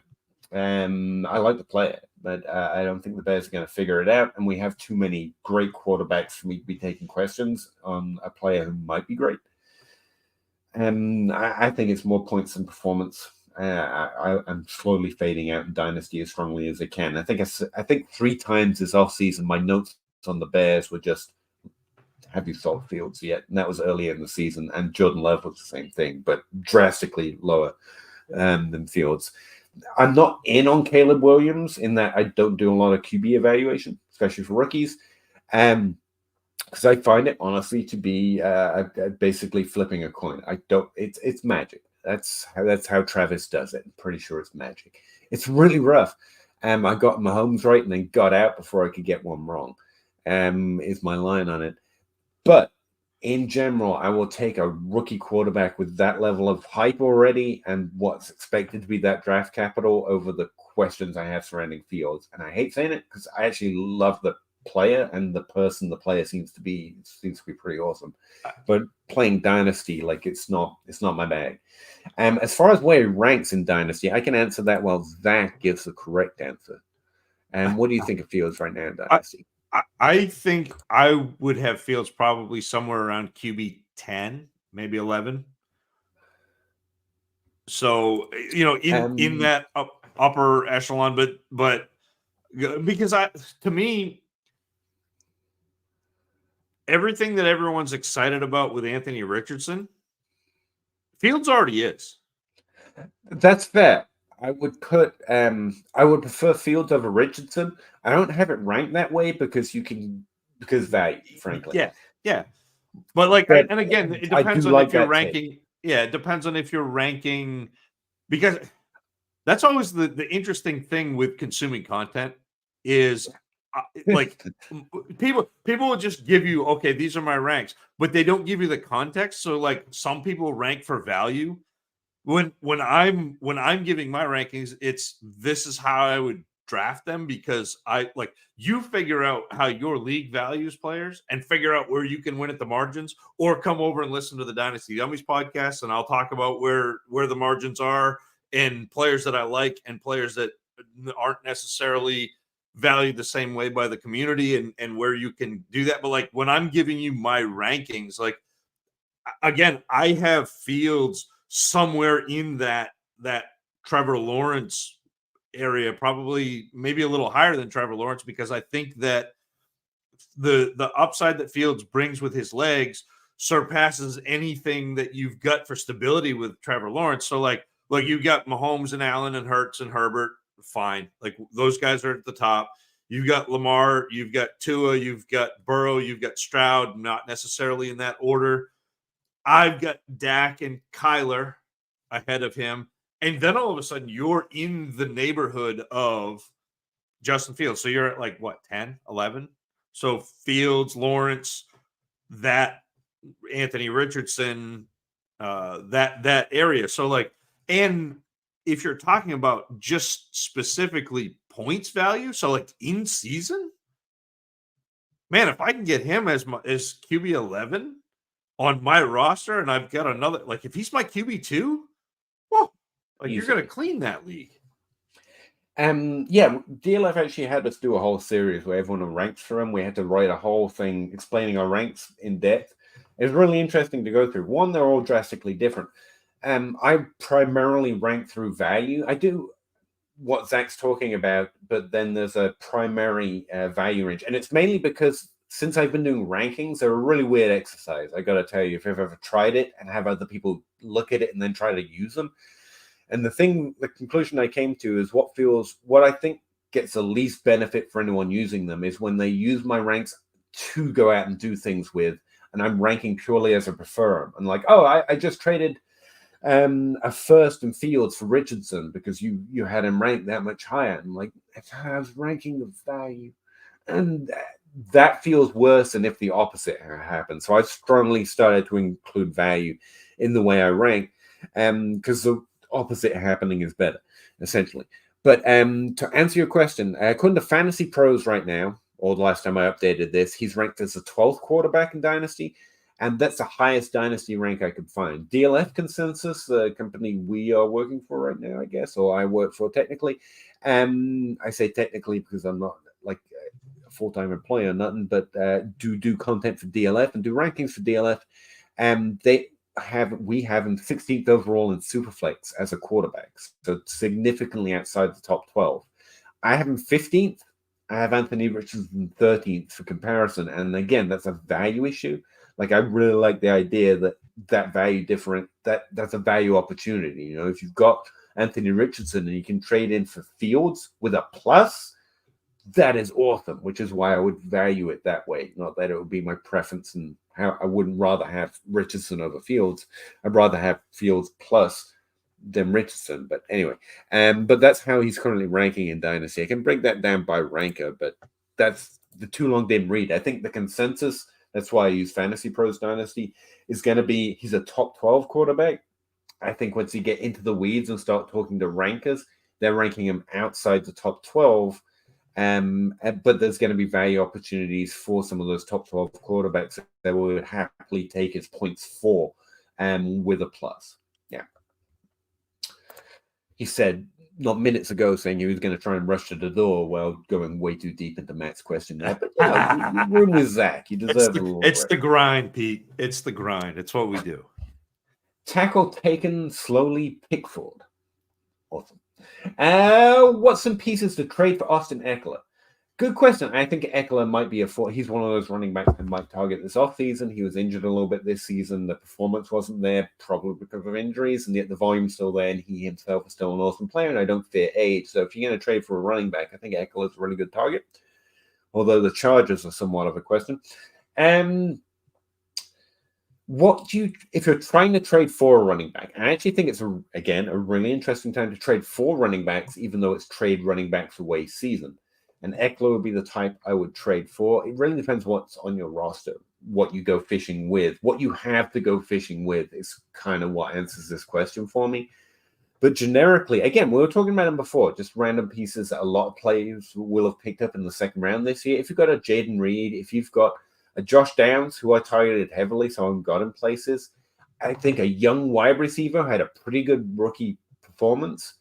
It's going to be an interesting to go fish with one of those difference-making running backs if you have a team that needs running backs, which should be most dynasty teams don't. Again, 70% of teams are not in a window to try and do that move at any given time, and that changes drastically once you start seeing injuries happen in season, but still. So those are the type of pieces that come to mind that might be on most rosters and would be really tempting to the Austin Eckler owner, which is important to me. Like whoever has Austin Eckler isn't going to bleed him away just for nothing because they're a smart dynasty player and they know he scores points and they're not getting a lot of good trades. So you're going to want to throw something that's really tempting to a team that just, I'm assuming, had a down season or a mid-season because of most teams do. So if I can tempt him with a young wide receiver in that range, even if you have to add a second, that's tempting to me on a team that could use Austin Eckler. But it's a really particular situation. But you are asking what I would try to fish for, what I try to trade for Austin Eckler. And that kind of range of young wide receiver that I like, but I'm looking for upside at a different position so I can afford it, would be interesting to me. In Dynasty, that's a terrible answer, by the way, because we love wide receivers and we love use, but those are the way I like trying to fish with them when I can. So it's all about if you can or you can't. Zach, you got a better generic answer for what we're trying to give away? That was beautiful. It's you're trading away the guys that people dream on that aren't necessarily right. The upper and echelon. All of those did really well. To be fair, they're above most thresholds. You're not giving them junk either. They can walk away happy too, I think.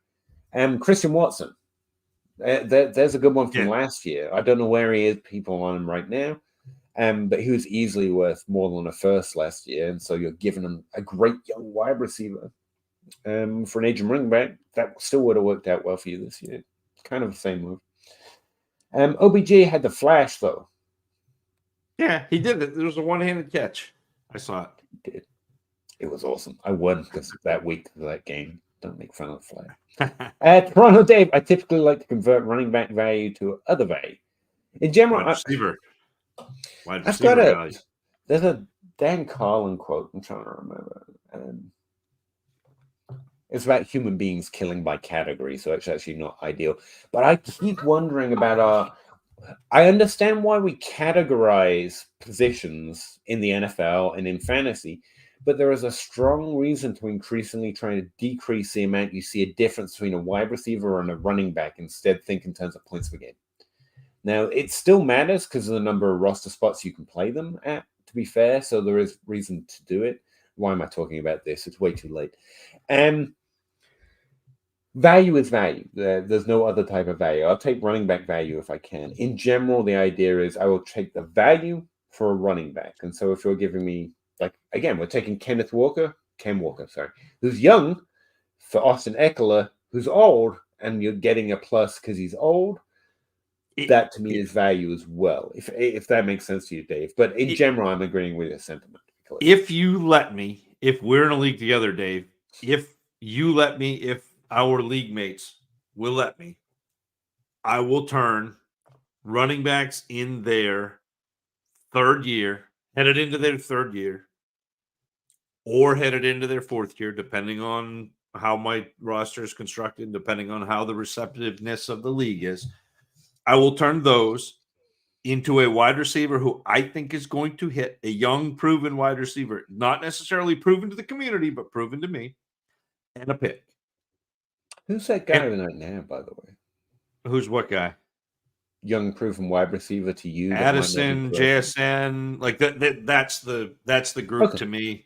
And I could go. I mean, I could go look and give you a couple other names if we. Yeah, really I'm interested to. because normally we're pretty together on what's proven and not proven. I'm wondering who I'm missing because JSN is he's in a limbo category, but I'm pretty sold. Yeah, Addison absolutely sold. So yeah, it's JSN, Addison, it's Devontae Smith. It's that group. Even like Olave is somebody who I will try to acquire and then trade away because I think people value Olave higher than I do. This is somewhere we could fit in. Like if you're trading running backs and you're trying to get Higgins, trying to get Waddle, you're trying to get Smith, you're trying to get the Olave, those not thought of as alphas, but are fantastic. Yeah, that's a good way of thinking of it. Yep. Just so that's kind of how I play. And if I can do that, and now I have a wide receiver, so now my roster is shifting toward wide receivers, and then those picks eventually become running backs, and now I've reset my team.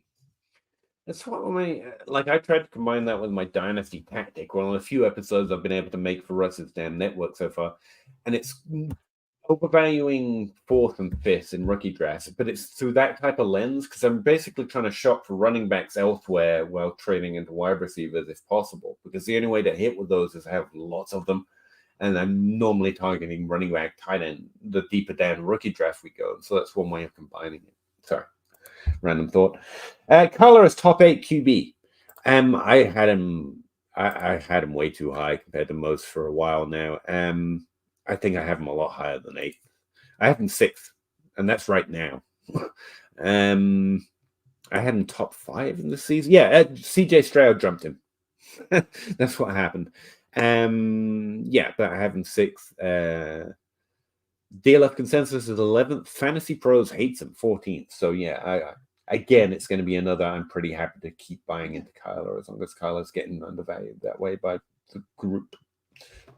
Everyone hates the short QB who likes games. I love him. Love him for those exact same reasons.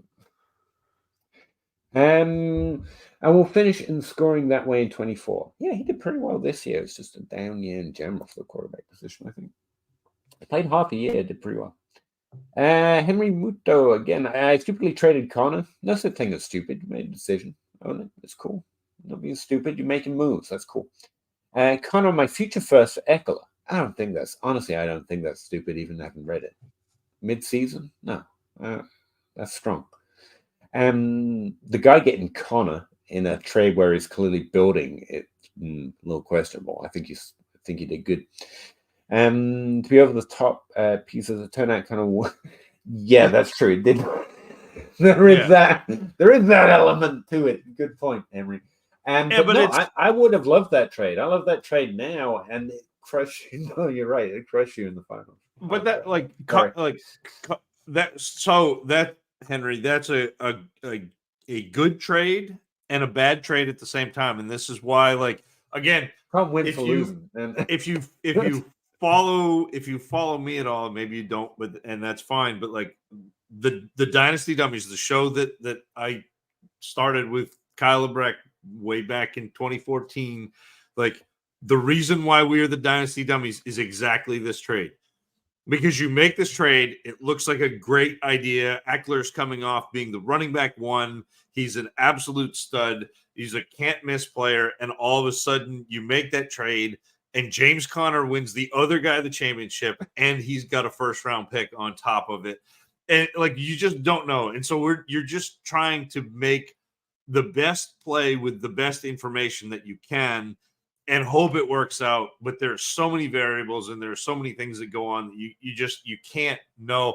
Connor was a player that we kind of suggested back at the beginning of the season was like an acquisition because you could get him for a third, maybe a late second if you had to pay up. But like, you could go get Connor off teams because he was not sexy. I think Eckler is going to be one of those guys this year.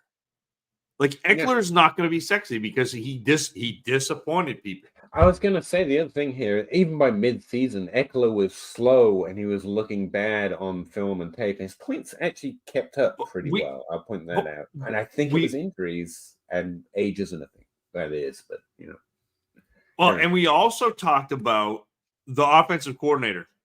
And so the previous offensive coordinator had been the coordinator in New Orleans. Alvin Kamara scored just touchdowns. And then Eckler scored touchdowns. And it's a different offense. And so like we kind of talked about that at the beginning of the season. Again, not that it was going to be down this much, but yeah.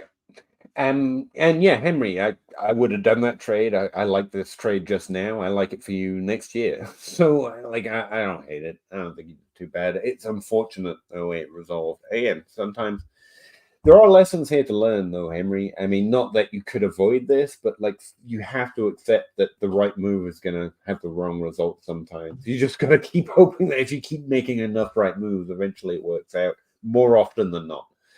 And yeah, I think you're in better shape with Eckler next year than that mid-first and Connor.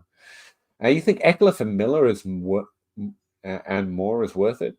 Yeah, Miller's going to be. I sense Miller's going to be some people's like what do they call it? Signature move. Like, Miller's a strong buy for a lot of people this offseason. For me, I not to borrow from Leo's thread today, I will take the proven player with age over the progressing young player that hasn't done it yet.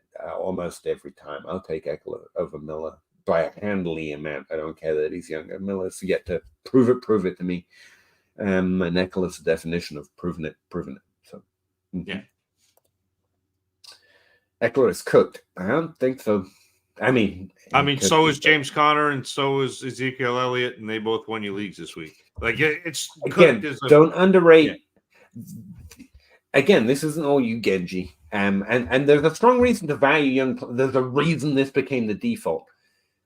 Don't undervalue how slim the margin of difference between wide receiver and running back is with age. Like, we think running backs die by 27 and wide receivers maybe dead by 30. Running backs and wide receivers, like even Adam Harstead seems too strong. And I don't like disagreeing with Adam, but he puts like a 1.5 prime career year difference, or maybe it's 2.7. I forget. I haven't checked his table in a while. That to me seems too far. I think it's maybe a year. Again, like Russ was just pointing at, Zach was just pointing out a bunch this season that did as well as Adam Thielen in his age season, or for that matter, Mike Evans, and came in and around the same time, well, slightly after. Like, running, it's been ingrained in us to hate running backs, especially as they get older. And in that hatred is value, actually. And what was I thinking about it today? Like, when people start trading wide receivers based on their name value, I agree with it. But name value for running backs is actually just value. Because, again, roster more running backs. Just roster Elliott, just roster Fournette, even though he did nothing. Just roster Eckler. Name value of running back, I actually think is real value. Name value of wide receiver, kind of, to a point, but not Allen Robinson. There's a whole side tangent of thought I had there. But I think running back, you can just value the name because they will start for a game, or 2 games, or 3 games, or win you the championship game. That's exactly the way I want. outside of having Bijan and CMC, like the top guys. That's the other way I look for running backs a lot. I'm looking for their name value. I really said I was running to the door, didn't I? So thoughts. Oh wow! Thoughts on Brian Thomas Jr. Right now, I got the running backs, but if it's a running, he should have more of Brian Thomas. I was thinking Robinson. Incoming, You're right, Karen. Incoming rookie wide receiver. You're thinking Robinson. I'm gonna be over here sleeping. Don't mind me. Like I've got him in my top 5 right now of the incoming rookies. I think he does everything very well. He is 6'5", 200, so he's a little bit bigger body guy. He's very sneaky with the ball. Like, you don't expect him to be that catch, quick transition, but he's adding 3 to 5 yards onto almost every catch. He does a really good job working back to the quarterback. He does tend to lose separation deep. I don't think he's exceptionally fast, but he also has the ability to re-separate, and he's really good at ball tracking and kind of stacking a defender and putting himself in a position to make the catch. And like on a free release, when he doesn't get pressed, man, he is absolutely deadly. And he's got these like real subtle little moves in route to create separation too. So like, again, good hands. I think he's got real good sideline awareness, good feet on the sideline. I think he's a really, really good player. I think sometimes he fails to separate, especially against man-to-man coverage. But again, I've got him right now, and we're still way early, but I think he is top 5. I'm just looking across. Not much in the way from 2020. It's like 3 targets a game for the first 2 years. So I don't know much. He scored fine. 2025 has some hammer running backs. It does. That's interesting. I really do think there's a running back draft class in the pipeline somewhere. Yeah, 25. Right. No quarterbacks though, so it's going to be. I'll always say 1 PPR because it makes Peter's brain twitch. It really does make me. I glitch every time you do that. I'm like, wait, same thing. That's the same thing twice. 1.0 4 PPR. Jeez. I'll break. And inbox up at 10 teams. Start 10 PPR. Superflex. Eckler plus a 109. Eckler's going to be big for trades this year, I guess. This offseason. Eckler plus a 109 for James Cook and George Pickens. I'd rather have Pickens and Cook because then I can turn around and trade him for something better than what that is. Like, this is a cascade trade to me. Okay. Don't you think the pick is almost better than that? The pick will be a little more fluid. You think Pickens is going to bring more than the 109? I think both of those. I think people are going to sit there and go, okay, Deontay Johnson may be gone. Maybe they'll look to replace Pickens. I mean, Pickens was good this year. He just needs a little more. There's a lot of dreaming on Pickens. Like, again, it's that cathedral ceiling that we talked about when he first came out. And the same thing with James Cook. James Cook just came off a great year, a lot of fantasy points. And I would rather have those two than Eckler in the 109 because I think I can get more for them. If I'm going to do that, I'll trade Eckler in the 109 for Cook and Pickens. And if I can turn around and make that like the 105, I'm really happy. And I think you probably can. I think you probably get something right now, something on top of it. You may not be able to in a month or two, but before everybody completely saturates the airwaves about this class. Yeah. You're trading an old running back and a shiny pick from an upcoming draft for 2 young players, basically at 2 different positions. I guess the dynasty answer is Cook and Pickens. And again, if you're Zach, you can get a lot of that stuff done. I lean a lot more to vet and the shiny thing, but it's because I'm a weaker trader, probably more than anything. And Pickens is an interesting proposition this offseason. Again, we've always said he has one of the higher ceilings of most players. Yards. He has not yet ever come near it, and I'm not about progression. So I lean the shiny pick and the proven vet myself, but I think Zach's got a much better point there about what you can do with the other side of it. I like saying this one. Tack and take on slowly Pickford.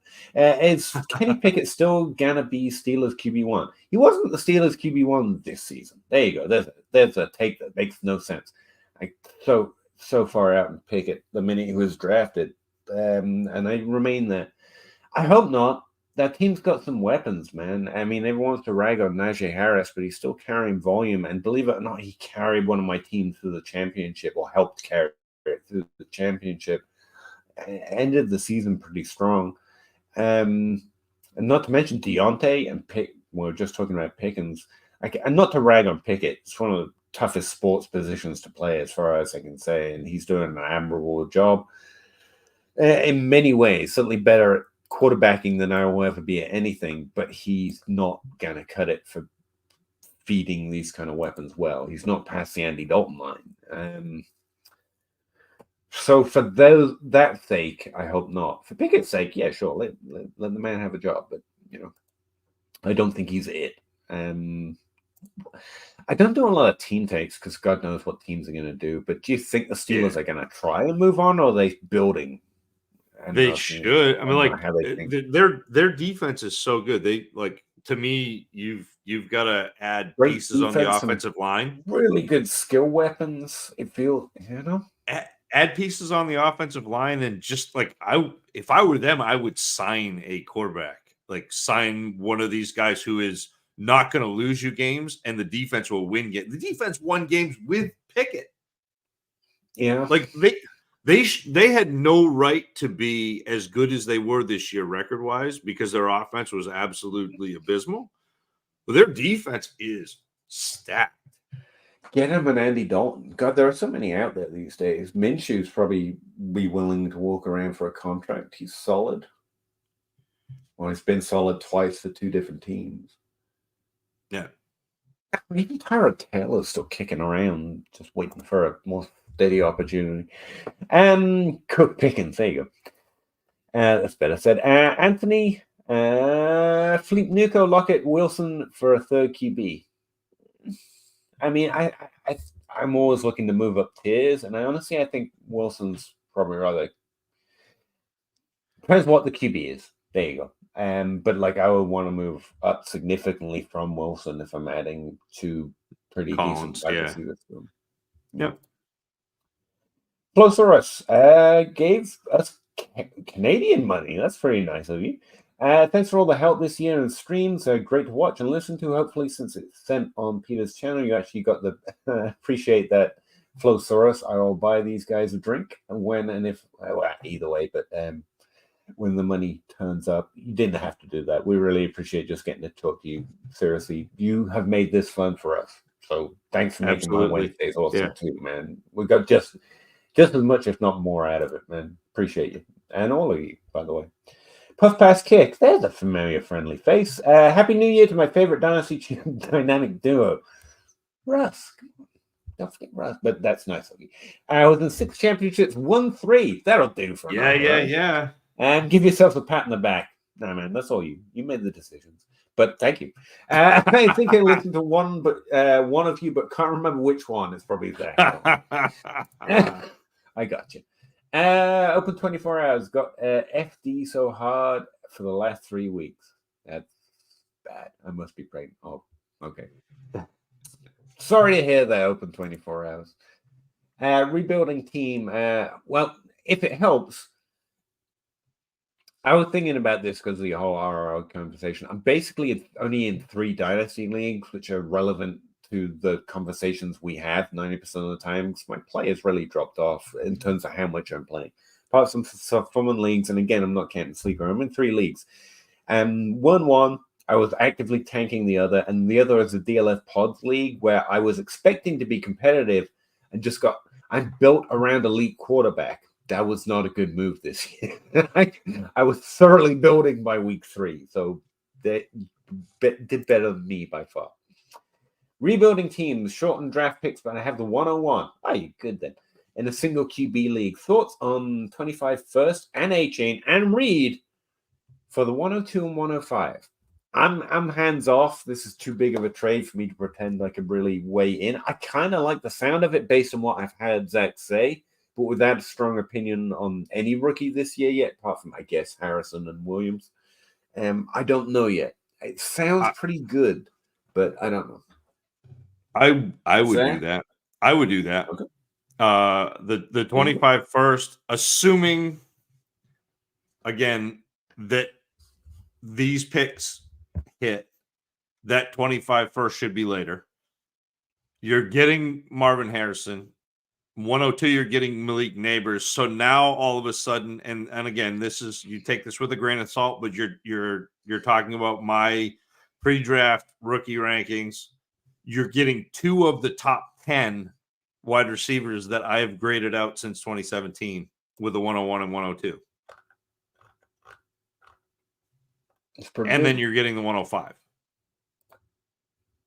Like, man, get Harrison and Neighbors, and then and if you can move the 105 for more, dude, that's such a shiny offer. A-Chain, an amazing young running back when there are so few right now. Reed had a really great rookie season, and you're throwing in a first-round pick for the future. That's what I like the way you built this trade. You gave them things they should be happy to get an offer. That's my contribution, and I think that's right. But again, I don't know much about this rookie class, but I think in most rookie classes, 2 top 5 picks for that handful of pretty decent things. I like it. Feels like a tear up. Kenji, have you been watching Braylon Allen? That's a running back. I looked it up. I have not watched running backs. Have not watched running backs yet. So it'll be interesting, and I like the next line from Genji is the nerds like him, the film grinders hate him. Peter, this will be fun. This will be a battleground. I hate AJ Dillon, but I seriously waved everyone off. Like, I'm just saying, I'm a nerd, or I'm supposedly a nerd because I'm a nerd. But like, some of us nerds knew that Thighs McGee was all thighs and no McGee. You know? Do you remember the line in my AJ Dillon write-up? He turns like a bathtub. I maintain that he does. It's very vivid. I know exactly what you mean, despite having never seen it happen. Yeah. Yep. I just saw Jetpack comp Brian Thomas to Nico Collins. Oh man, rookie season is here. There you go. Comp season. Woo! Jetpack Galileo knows the stuff though. He's good. Yeah, he's I enjoy him. Too. His sense of humor. I enjoy him. He's a strong look at my ranks guy, which is never been my fascination. But I really like his event. I like his attempt to merge both. I like the fact he tracks his data. I like Jetpack a lot. The fact that it's a heliocentric universe in his. He got so many things right before I was born. So, real schnig. That's what I'm saying. Hello, sorry for bothering you. I want no bother, but no thanks. John Bosch, where is the outhouse fella? Doing something far more important, probably. He was hanging out with a Wookiee last I saw him. He's doing something far more important. Yeah. I stand by the statement. Matt, non-superflex, 1.1? Is that the 110 or the 101? Not sure. For Scary Terry, it better be the 110, Charbonnet, and the 106. If that's a 101, I want the 101 side. If that's a 110, that doesn't make sense. So yeah, it's a 101. Yeah, I want the right. I think I want the 101. Yeah, if it's the 101, yes. This can't be the 110. You're not trading the one. It wouldn't make sense plus for the 110. I want the 101. As much as you like McLaurin and Charbonnet and the 106, like, and if you have the 101 and you're trying to full rebuild it and go further, like wait until the hype builds for Marvin Harrison. It's going to get bigger, which is crazy because it's just to let you know. And then go and trade it for like the 102 and a player.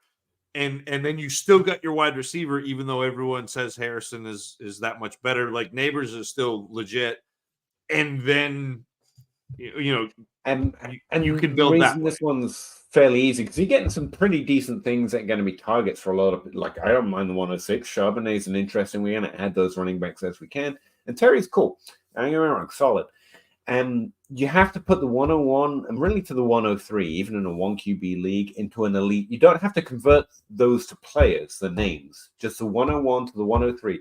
By the time rookie season hits, those are elite assets. So this is like saying, would you trade? It's below the Jefferson tier. It should be below the Jefferson tier. But CD Lamb for those three things, no, you wouldn't. Like, that's the level of value I want you to think of those first three picks. Not that you don't know that, but that's why it was relatively easy for me. Like, this is not, even if those first three picks don't turn out to be CD or CD or Amon-Ra or AJ Brown, that kind of tier player, like, that's the kind of currency they can wrangle in Dynasty. Now, if your league's entirely different than that and hates picks, adjust. But from my perspective, generically, like, the 101 is like worlds away from this package of okay things, you know. Dunce didn't play at 18, COVID year. Yeah, like he played 4 years. No, I'm actually I'm gonna check that out because I might sometimes I get their ages wrong because I assume things. No, yeah. Carry on, Zach. Sorry, I didn't mean to interrupt you. No, I've got him playing 2 games at 18, so maybe it was a COVID year, but he played 2. Yeah, games? he was 6 for 72 with no touchdowns. Okay, all right. Yeah, and then he played 19 and 12. It looks like okay. I'm just checking. Like, that's he's helpful. he'll be 22 going into the season. And again, it's good for me. Again, it's not age is valuable. I age adjust production. So the fact that he's coming out a little older won't hurt him necessarily. It's how well he played at the age. The older you are, the more expectation you have, because I strongly suspect that physical development plays a part in how well you can produce. I think that's a large part of it. So it's not him coming out at 22 won't hurt unless he only performed as well as a 19-year-old did instead of a 21-year-old. If you know what I mean? So, no, and he had a good, like this past year, he had a really good year. Yeah. James Tucker, I have been close but never won my start 10 team 1 QB. I have acquired wealth of picks, which is good, but also kind of sometimes the bane of pick chasing. All my picks, 325. First, do I go aggressive in year 3 or stay dynasty minded? Based on what Zach has told me, and I'm probably going to come to similar conclusions. This is a year to say this is a year I'm going to make my team right here. So yes, especially this far in, man. Way too many dynasty thoughts right here. Not that you've been doing it wrong. Targeting value, progressive struggle. Dynasty leagues aren't actually they don't last forever. Like, at some point you got to be willing to take some risks, and because of the way you're built, going in on a rookie class is a good way to think about it, because you still have windows of opportunity, even if you end up with a Traylon Burks. So there's still windows to get out on him, and that personally hurts me to say, by the way. Or N'Keal Harry, there's another miss for me. But based on what Zach said, this is a great year to do it in Dynasty. So yeah, I would say balls to the wall, or whatever to the wall that you prefer, and try to build your team this year, because you've done more than enough to build value in order to accomplish it. Yeah, it's time. Yeah. I think you're right. And the other part of this, James, is I don't know who you have at quarterback, but oftentimes in a 1 quarterback league, a way to separate yourself from the other teams without giving up a whole lot, because quarterbacks tend to be undervalued in 1 quarterback leagues, is going out and getting a hammer at quarterback. So, you can tie up the onesie positions and still have Josh Allen. Yeah. Mm-hmm. Yep. So. Now, get an elite tight end, get an elite quarterback, and try and do the rest of the draft. Strong way of doing it. The other thing I was going to say is, what I just said doesn't mean therefore you have to trade all those picks for players. No, I like the way you're making sure you always have eggs in other baskets. That's what building up this amount of draft picks and value gives you. You can go in on 2023, but still have options in 24 and all those 25 picks. Like, don't just trade them all away, but you are looking to tier up, get those top 5 picks locked in, and make some move at quarterback, those onesie positions, which are a little undervalued, and hopefully build a lot through this draft. Be fully set up to compete with the team you have while still having picks is the ideal. and because of the way you've built. But yeah, I would put myself in the mindset of my next step is continue to have eggs in other baskets. The 25 draft class is a good one to have it in. But I'm going to start trying to make moves to get higher picks in this year's draft and to we need some chickens. Rookie takes this year. Keep your eggs, but we need chickens. Let's hatch some of them eggs. Yeah. Don't give away all your eggs for a chicken, but maybe hatch some of those chickens. Yeah. And people are wild at switching wide receiver ranks, trashing Chase. Really? Wow. I guess it could have been a little disappointing here and there, especially if you're a builder. But yeah, no, he's still easily top 2. Him and Jefferson are the only players who get a mention in quarterback in the top 10 picks in Superflex, as far as I'm concerned. Like they're that different kind of value. Glad to hear Zach keep Chase up there compared to others. Well, the thing about Zach is he's great, and also he really does mean it. He ranked him that high in his rookie year, and has just kind of kept. He hasn't been proven wrong yet. He's been great in the NFL, so yeah, he just keeps up with it. He doesn't alter that later to fit what happens. Like if he goes bad later, he'll still be in top 3. But to be fair, Jamar Chase was everyone's wide receiver 1 that year. Well, like everyone that was any good. Yeah. But we also do this thing, and I've noticed it more recently, like getting worse. I or at least more pronounced. Like, have you seen the movie Hook? Yes. So there's the scene where the Lost Boys are trying to decide whether Rufio is still the leader or whether Peter is actually Peter Pan, and they're going back and forth, can't fight, can't crow, and they go one side. And then, somebody says, the Thudbutt's like, what about this? And they all run back over. And like, we're doing that at such a rate now that to me, that's what's going on with Jamar Chase. Like, Jamar Chase had like a bad half of a season after his quarterback got injured and after he got banged up. And it's like, oh no, Jamar Chase is terrible now. And it's weird. I don't want to yo-yo. Like, I want to be. No, this is a good point. I want to be measured in my take, but decisive in my action. So, like, I want to think make that decision. I think it's because we've got a lot of young people again, and not everyone playing anymore as a pure adult, I would say, or a complete adult.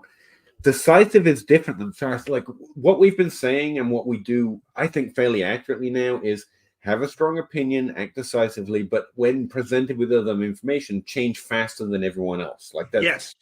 Yep. You change fast, but you don't dither this one that way. It's not the flavor of the month. It's not, I didn't like Puka Nacua. Now I like Puka Nacua, and later I won't like Puka Nacua. I have certain landmarks that if you hit them, I just get convinced to certain levels. And like we were just saying about Puka earlier, like if anyone dithers in my leagues about Puka's value and where he ends up in ranks and everything we're saying, I will be higher on everyone than Puka. Like I'm going to act decisively and change my mind to new information. I'm not going to go down if next year Cup's healthy and Puka gets injured and it's back and forth. I'm going to remember his rookie season. It's a benchmark part of his rookie profile. Just because I got him wrong, his rookie profiles, I didn't get it wrong. Actually, I read it accurately. I know what he did in college. I don't like that. But his NFL is a different kind of benchmark. So I'm going to act decisively to ram him into my top 12 as high as I can stand. And then if anyone dithers, I'm going to be decisive in that. It's a cutoff point. I'm not going to run back and forth. Decisive and fast is different than fast and indecisive. And I think we're doing more of the second thing a lot. And I think that's what Zach's talking about there. They're acting fast, but there's no decision. There's just a what does everyone else say now thing. And I'd rather in Dynasty right now. I'd rather do the John Wooden. I'd rather do the be quick, but don't hurry. Yeah. I'll get it wrong. That's fine. But I'm not going to. Yeah. I'm not going to get it wrong 6 times trying to keep up with everybody else. Right. Eventually, you just, don't be the tennis ball. James Tucker. Also, what is your gameplay in year 1 of 2 of Dynasty versus year 3 and 4 of Dynasty? It's a really good question. It's probably too much I have to answer here, but I can do something of it. And does it change or stick to your... For a start, it depends on how the draft starts. So all Dynasty leagues begin with the draft. That's like the quintessential part, the part where everyone else loses interest because the draft is a fun part of it. But you should adjust how you build your team to how the draft goes. Tells you about your league mates if you didn't know about them going in, and they might try something they haven't before. So you learn about that league, even if you know the other players in it very well, during the draft. You could have ended up building for a more win now team, building for a more running back team, building for value, doing a progressive struggle. Any of the different ways you can build a dynasty team could happen to me in any league, depending on how the draft goes for me. So that actually determines how the future of it goes. But there is a 1 to 2 year, 3 to 4 year that you could too long didn't read generic dynasty play. Like, how do you ideally play? I think most people lean more towards the progressive struggle build through wide receivers. Like, that's standard. So that's fairly easy to say. And it just changed. Like we were just talking about with, sorry, I've forgotten your name up there. Was it you, James? Yeah, it was you. Talking about how you've basically progressive struggled your way into this awesome situation where you have all these apples and, all these eggs and all these baskets, and you can run the table and you just have to hit some picks, make some decisions, hatch some chickens, and you can have the best of both worlds. That's a great thing about the productive struggle, but it does suck because you kind of have to slowly build into that unless you hit that great year. Like productive, this is too far and I got to go to bed. But a lot of those productive struggle was before that. But a lot of people made their bones around the 2014 class. Like a lot of people who are the industry now, most of the ideas that got them there only made sense and were only true because they started making stuff built off the back of what Ryan McDowell built with Productive Struggle around the 2014 draft class and convinced everyone that this was the norm and you could do this consistently, build a dynasty year one, move forward with all the picks and all the Odell Beckhams. And it's just not true. You got to pay attention to rookie trends as well and what's going to peak and not peak in different rookie classes based on the class and also the trends in the NFL. Like that's not the case. But Projected Struggle is really solid because it gives you all these options. But you do have to have that switchover with Productive Struggle especially. But I think what Zach said is the best way to keep an eye out for the draft class that you want to try and start hatching some chickens. Productive Struggle is about always moving some eggs a little further forward. So you always have some eggs in some baskets. You never can lose because you're always building. Gaining value is how you win in Dynasty because points actually follow value, essentially. So you always want to keep up. You don't stop doing it at any point. That's the thing about Productive Struggle. But you do want to make some picks and have some chickens eventually. And I think that's the best way of getting to a point here, which is you just look for your draft class. In 2024, apparently, I would have said last year, like in every one of my leagues, one of the top 3 teams, and when it's the one league where it's built around the 2023 draft class, I think people went lower on it just before the rookie drafts. And I don't see we here didn't see a reason for that. And literally teams are built around the 22. I think it was a great year to do it. But 24 looks pretty solid too if the wide receivers are really that deep. Because 2014 literally built a whole cottage industry in Dynasty of you can do this all the time. And if 24 is anything like that class, now's the time in year 3 and 4. So it's not really a one. Don't have this much time beat. And with Progressive Struggle, there definitely is a switch to pull at some point, but it's not really exactly on year 3 or exactly on year 4. You're always looking to keep building and hatch a few chickens along the way. I would suggest you do look for a lever type class, to use Zach's point of view, to when you see that class coming or you think you do, just pull a lever. Don't cash out all your eggs. I don't know why I keep going back to eggs.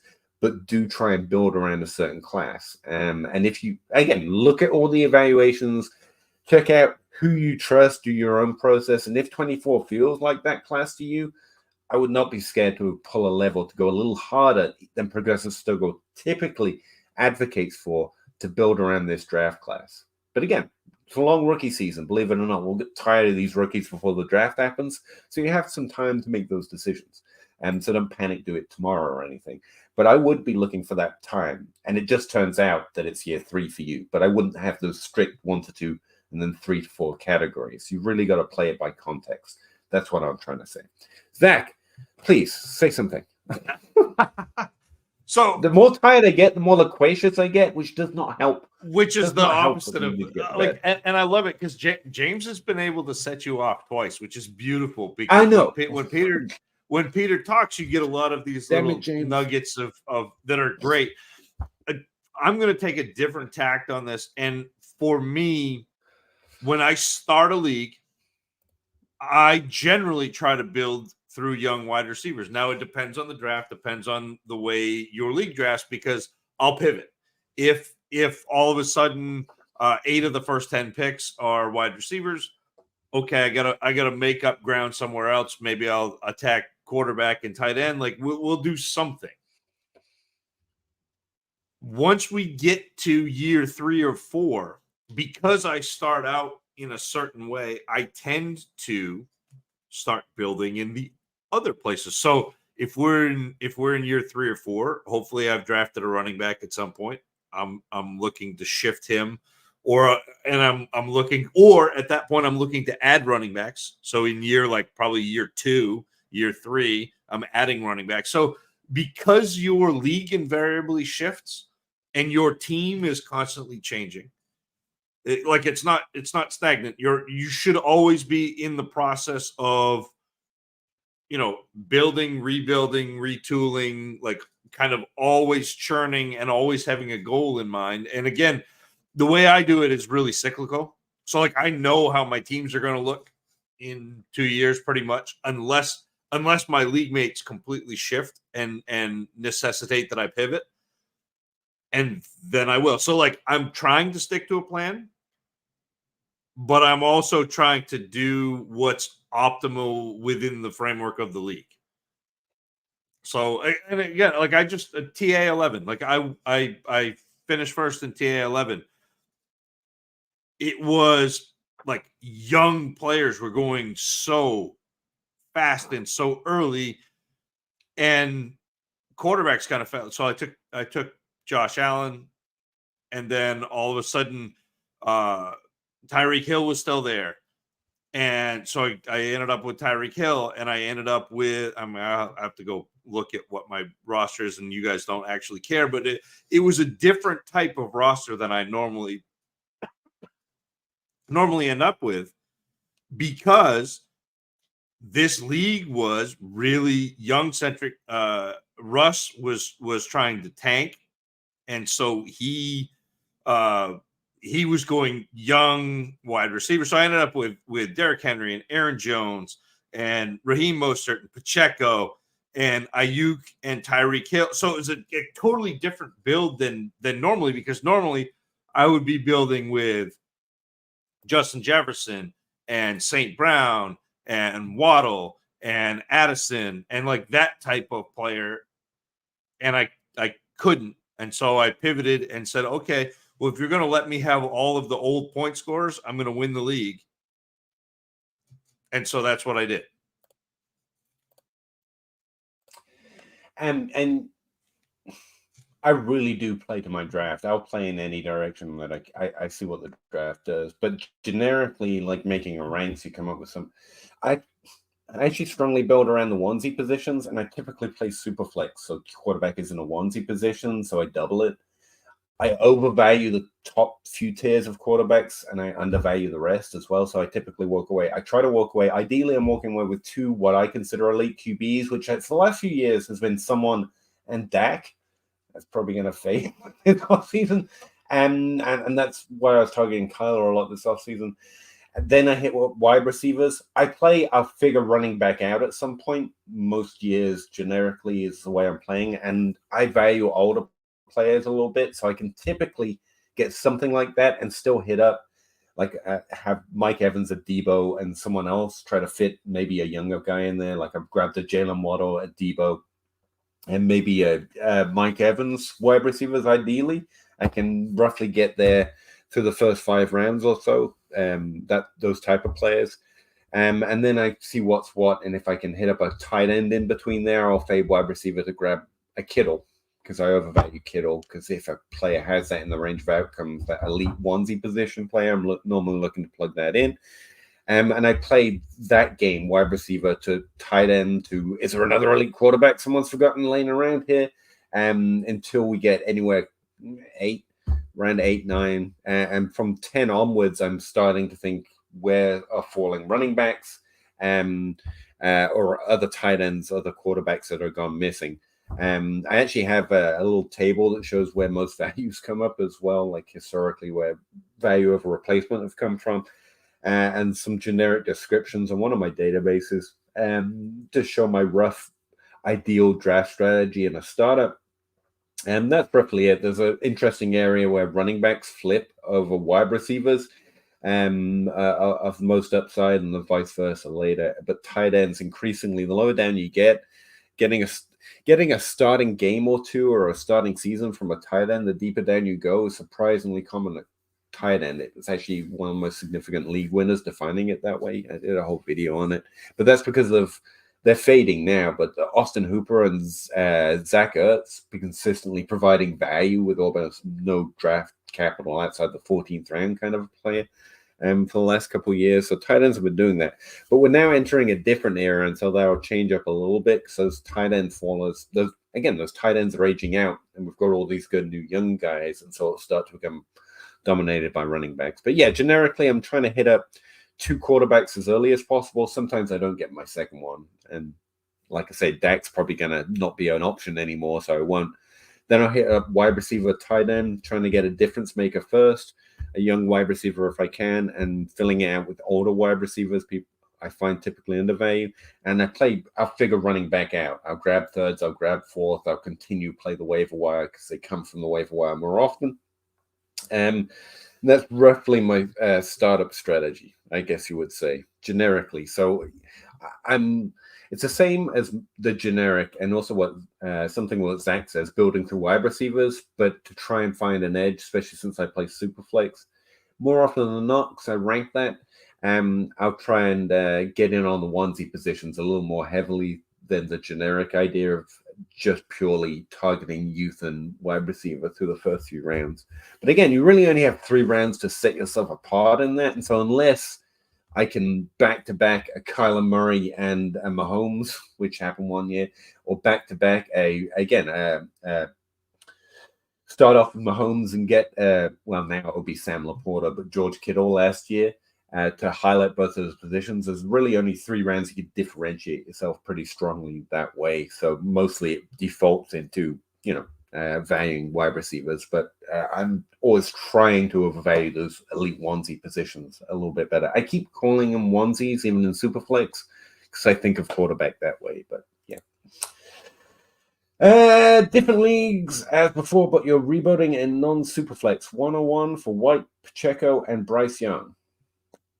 Non-Superflex, no, the 101's worth far more than that. And again, like if you're going to trade the 101, I want another pick in the top. I really want the 102 if I'm going to give up the 101.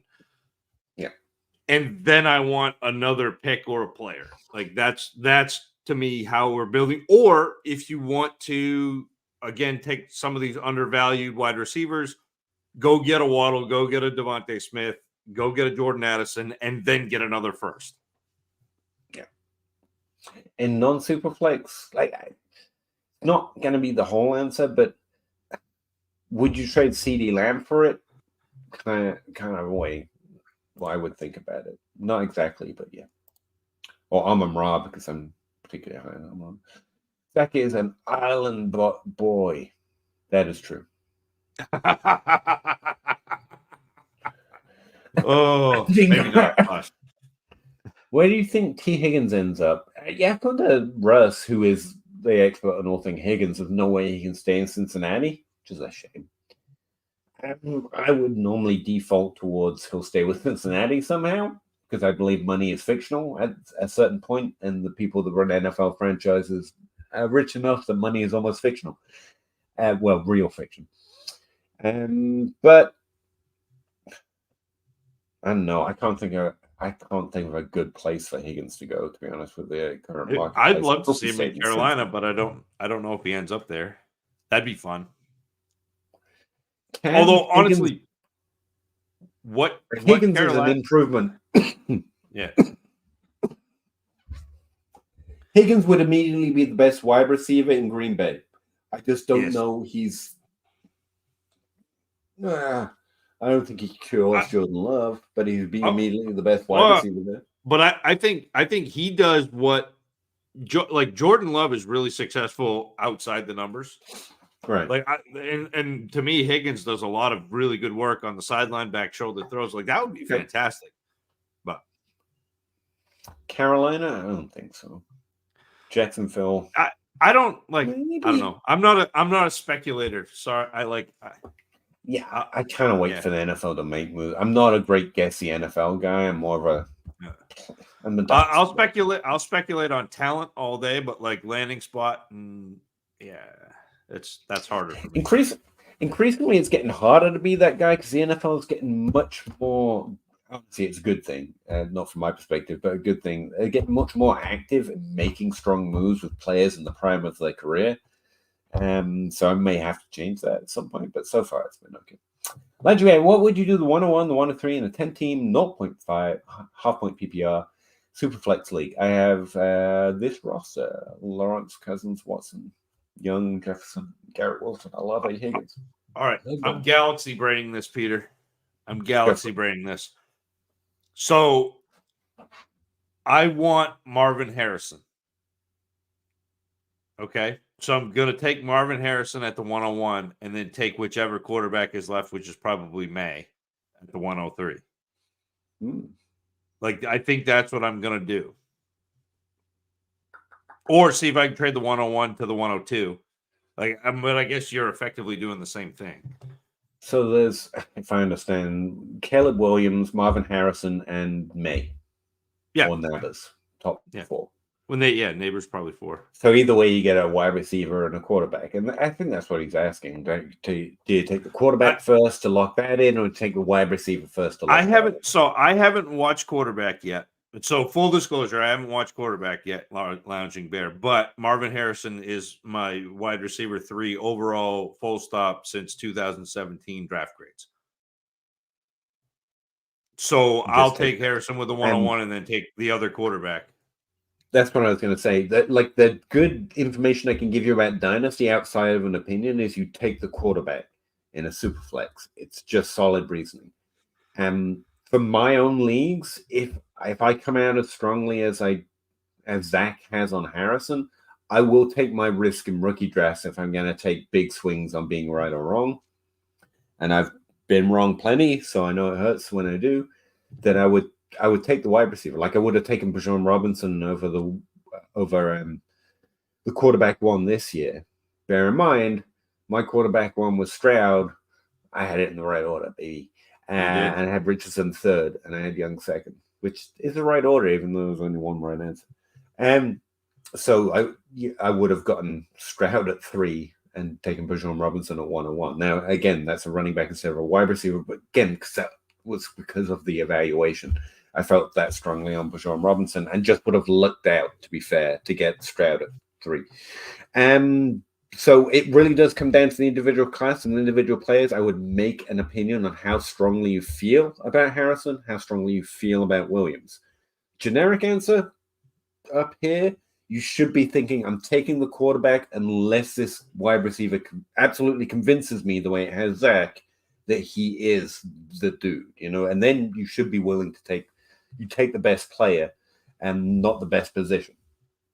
But quarterback's got a lot more grace period in terms of value. We get the ranks a lot more right. Sorry, it's really late for me. And so you should have more confidence that Williams is the one if he is the one, just in ADP as well as your own ranks. And also the floor for a wide receiver, for a quarterback, is like Bryce Young right now. That's why I've been highlighting Bryce Young the last few weeks in that series, because he's kind of that safe grace period of value. He just have to have some games between now and the end of 2024, fully pays off. And there's a lot of outs to get out at value at quarterback, especially in a super league for that reason. So again, that's why up here, it's just, you should probably take Williams. But I'm saying, and I would, and Zach already has, allow yourself the grace to go in on your opinion. So you can take Williams 101 overall, if that's where you come out, and it would be a solid 100% dynasty position. But again, generically, the answer is you should probably take Williams. I don't have any rookie evaluations yet, so I can't say for certain, but I normally come out pretty. I just copy Zach, to be honest with you, so I probably Harrison. Scotchy, Chase Brown lead back in Cincinnati next year. I'd have to check out Mixon's contract, but if he's still there, it's still going to be at best, it's going to be a committee. I like the upside of Chase Brown, but we roster running backs for this reason. They bump up in a little bit of value and speculate. Let other people buy the hopes and dreams off your roster, not the opposite way around. But I sure hope so. I hope the guy gets a chance. I mean, this is one where you wait till after the draft and send a third for Chase Brown, like a next year's third, because I still think you can get him for that. Like, whatever. This year, 13 points per game. Puka, Reed, Rice, Addison. Yeah, it's a heavy year of getting that many players finishing everything. It was a really solid wide receiver year. And again, I think Reed is kind of a little fake here, but I'm also squinting at Rice a little bit. But Puka is from nowhere, from downtown, the unexpected lower drafted rookie player to do it. And that's often what boosts it up, which makes it different than 2014, where they're all high drafted, high expectations, despite rookie ranks sometimes. Which makes it more of a whatever year I looked up there. There was a anyway. Yeah, 4 is an exceptionally high number. It was a great rookie. Flowers 12.8. They can cut Mixon and save like 5.75 million. Like he'll be 2.75 against the cap. Flowers. Sorry, not to interrupt.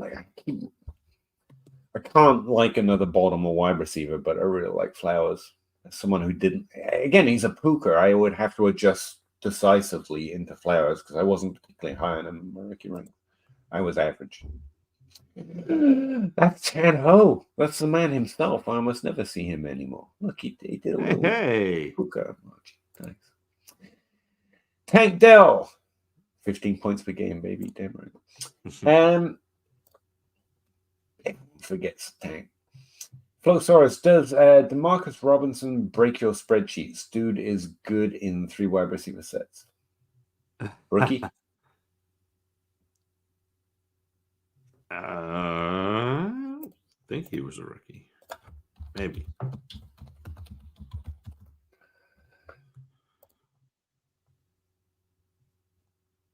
Oh, he's on the Rams. No. Okay, so he's actually in the NFL. No, he didn't break my spreadsheets. He didn't show up for me most of the time, apparently.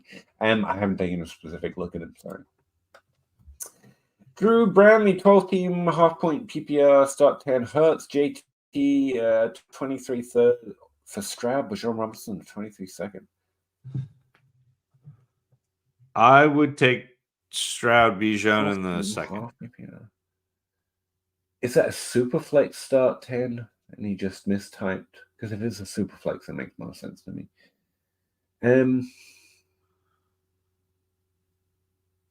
You would take I want Stroud, Bijan in the second. Yep. Hurts greater than Stroud. Sorry, not sorry. JT, Bijan. I take Bijan Robinson over JT. Third greater than the second. So it's the difference between Hurts and Stroud bigger than the difference between JT and Bijan. Yeah, I think I just want in on Bijan Robinson this offseason as much as it hurts to not take a Hurts. It's late. Give me a break.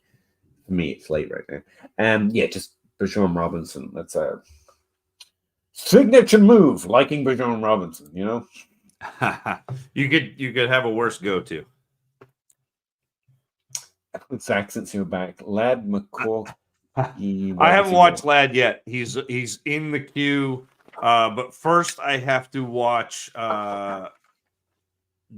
Jalen Polk. He's next up. So actually buying Rice for late first? I don't hate that. Like outside the first 9 picks. That's fine. Yeah. That's about right. But that's where he was last year. To me, I mean, I guess he was probably a second last year, but like to me, he was like mid-second for me.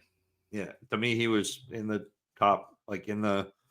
Yeah, to me, he was in the first, in the late I first. appreciate one last chance for Zach to strut his Zach Rice. What's up? Accuracy around the Peter, podcast before we get out of here. it's Thank so you, Scotchy. It's so rare that I get one. One on you. Higher than most people. Okay, it's not my fault. I would never bring up AJ Brown and N'Keal Harry. I would not do that. That would be wrong. That would be wrong. Yeah, so I wouldn't do that. That would be physically wrong. The guy who convinced me to go in on him in year 2 as well. Genji, league winner. I know some people aren't fans of PFF, but the list of rookie wide receivers who score 80+ receiving grade is very good. So it's PFF is easy for a cutoff that creates a good list. Just to PFF is fine. PFF fantasy is and PFF NFL seems to be the bees. I have some questions on their fantasy relevant ranking, but that's so that's what when I talk PFF, when I disparage PFF, Genji, it's the fantasy content, not the like NFL grades and the counting like that. That's fine. I think they do fine. Rice, Puka, and I think Tank Dell, 3 wide receivers have scored over 80. Well, that makes sense, you know. Again, you could get the same list of points per game, but it's cool. PFF is cheap. Genji, Rashid Rice is 7th in yards per route. So don't get me started on yards per route run. Isn't a decent threshold.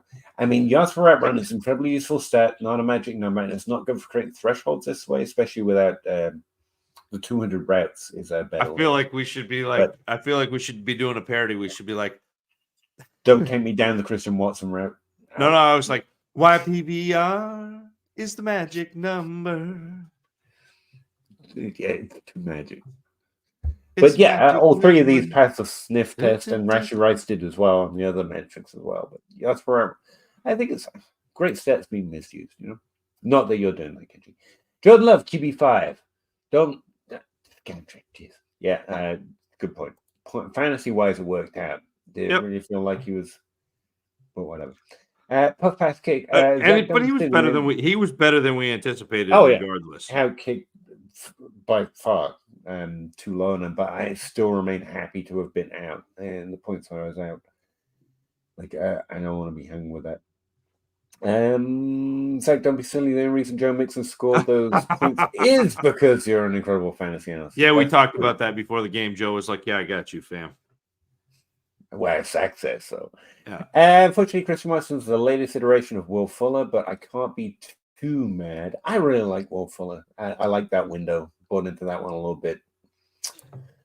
Yeah, I feel your pain. Well, I mean, if you can't, man, the only people who don't take misses are those who don't take chances, and they don't win either. So don't worry about it. Genji, Shade's back after the season. I remember you were also in on Ridder, Howe, and Pickett. So I guess one of the 4 isn't too bad. But he's very vocal on Love, we were very. Again, that's kind of the thing. We would listed Ridder, Pickett, and Love were the ones I think I was heavily I just don't like this group. I'll take the 1 out of 3, I guess. But yeah, I don't like not getting Love's fantasy value right. That's it. Yeah. Although QB5, his point is good, I'm still not sold. Yeah. Carroll was safe until the Rams draft. Audric Esteem. Great names in this class. I'm guessing these are class names because I don't recognize them. Ollie Gordon. Oh my God. I'd love to root for a man named Ollie Gordon. You know, that sounds fun. Scott, we need more Ollies successful in the NFL. You don't get a lot of Ollies on the spreadsheet. There'll be too many Michael Thomases, not to complain about Michael Thomas. Not enough Ollies. Scotchy, trade the 2 or 4 25-second and McIntosh and a book and been too long. A Banakanda for Love. 12-team Superflex. Yes. Yeah. Even I'd do that for Love. Yes. Yeah. I'd do that before he was a QB5. Nah, no way. Yeah, I would take the QB points. Rich greater than Fields. I would take the plus, whichever side had a plus. That's why I'm at. and I actually have A-Rich ranked QB 13, Fields ranked QB 15, if I remember right from earlier. So I'm agreeing value-wise, but I would rather have Fields with a plus and Rich on my. I mean, they're the Spider-Man GIF. Like they're the same guy, but Anthony Richardson is 3 years on the plus side of where Fields is. Yeah. Oh no, I agree with you, but like I still think they're very similar. 2/3 for Eckler. Take it or leave it. I think I'd rather have Eckler. I know I'd rather have Eckler. So I will leave those. And that does make sense. I don't think you can get Puka for that. Like we're talking about the young, like, yeah, I would love to go get Puka, but the Puka's like a top 7 wide receiver. Like Puka's a young, proven wide receiver. Absolutely. If you can go get Puka for Ken Walker, like awesome. Again, my ranks, I did do an update. I posted on Patreon, even though they're hosted on DLF. Puka, wide receiver 7, I think I said. That's me trying to be strong, and I don't like it because I got it wrong. I do like to cause myself pain when I get something wrong, and believe me, it hurts. But yeah, I think wide receiver 7 is weak. Like I think most people should be higher on Puka after. Like again, Addison, and who had a great season, or JSN, who had a good season, or Downs, or even Dell had done what Puka had done, and Dell did have a fantastic season, but not as good as Puka. Like, you couldn't get me to stop saying he was a wide receiver 1. You know? So if everyone else isn't there, then I'm going to be higher. I'm going to try to be. Thank you for your thoughts. No problem, Dave. They are free and not very good. Thank you for your thoughts. Yours too, yeah, man. Yeah. Genji, Eckler is a podcaster now. It's Jover. Okay. Does that mean favorite running back? So. I'm due for like an 800-yard season with like 50 catches. I got that. Wait, if I quit doing this, do I get no? Yeah. Yeah, so Arian Foster is my favorite. I can't even tie my shoe without pulling a hamstring. It wouldn't be very good. I was gonna say I was sitting at the desk last night and I got a cramp. I was like, oh, my sports days are over. Puff Basket dynamic duo. I stand by it. Zach is Batman. Peter is Robin. Hey, I'll take it. I can pull tights off. It's fine. Russ is Alfred. I can see. Can he do the accent? Dignified. You know, dignified. It's the Hufflepuff sweater. That's what it is. That's what it is. Do you guys think Jalen Hurts regresses? I'd have to look up his touchdowns and his scoring, but if you're asking if he's going to stop being in the Mahomes, Allen, now Hurts tier, my answer is no. I think he's fully in that tier. Would you trade him in Superflex for the 102 and the 104 and Breece Hall? That's pretty close. That's pretty good value, though. Like Hurts or Allen for that is pretty good. If I'm on a building team, yes.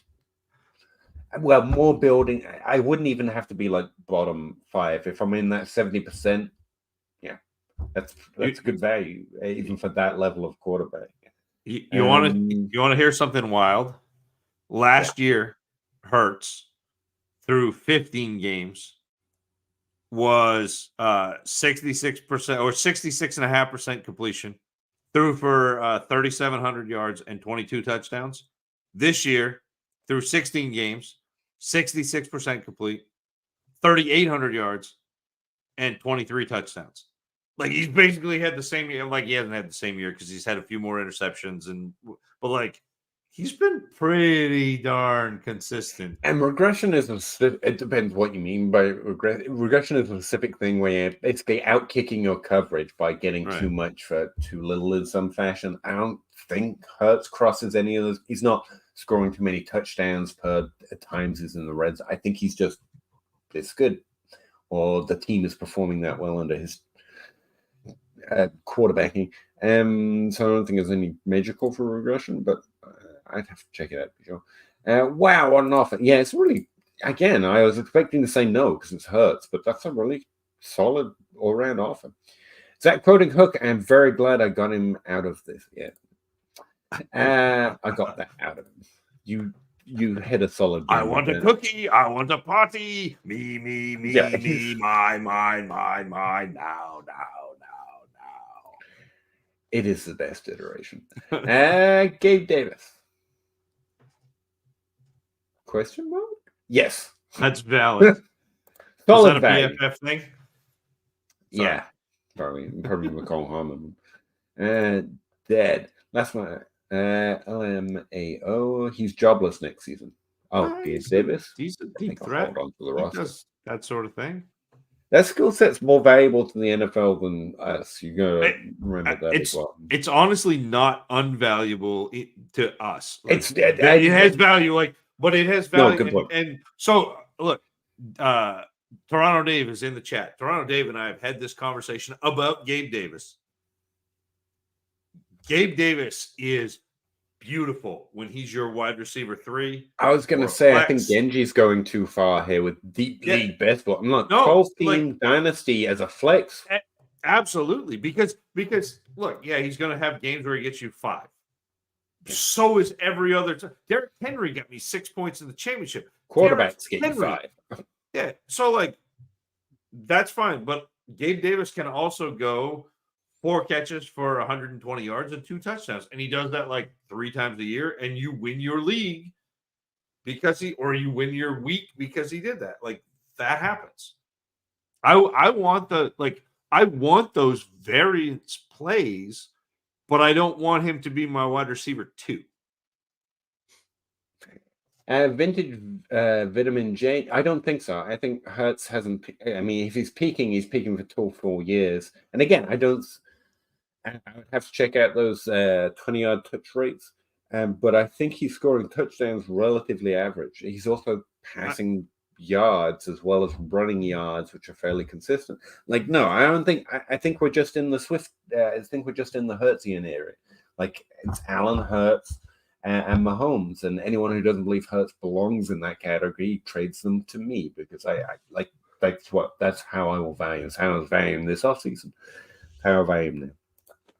This is Josh Allen isn't like Mahomes because he runs and runners get hurt, and then 2 years later everyone's like, I always had him right there. No, that's just for me. I mean, I hope I'm not wrong. My girlfriend beat me in the championship game. Should I break up or marry her? Marry her for sure, man. You should also have her draft require skill sets that complement your own. I'm not very smart. Marry a smart woman. It works. It's great. She does the taxes. It's fantastic. So after last week now, how likely is it for Reed to become not very likely at all? Sorry, and I mean, for a start, literally 2 different people. But again, I just think they're entirely 2 different tiers type players. But I'm really rooting for the player themselves. Hopefully Reed can have a great career. CMAC06, trade questions for you fellas. Trade the 108 for the 112 for Devontae Deion Smith and the 304.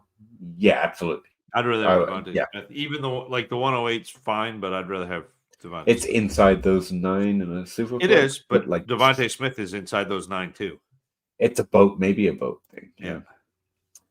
MacArthur K, 12 team start 10 Superflex QB. This is a team.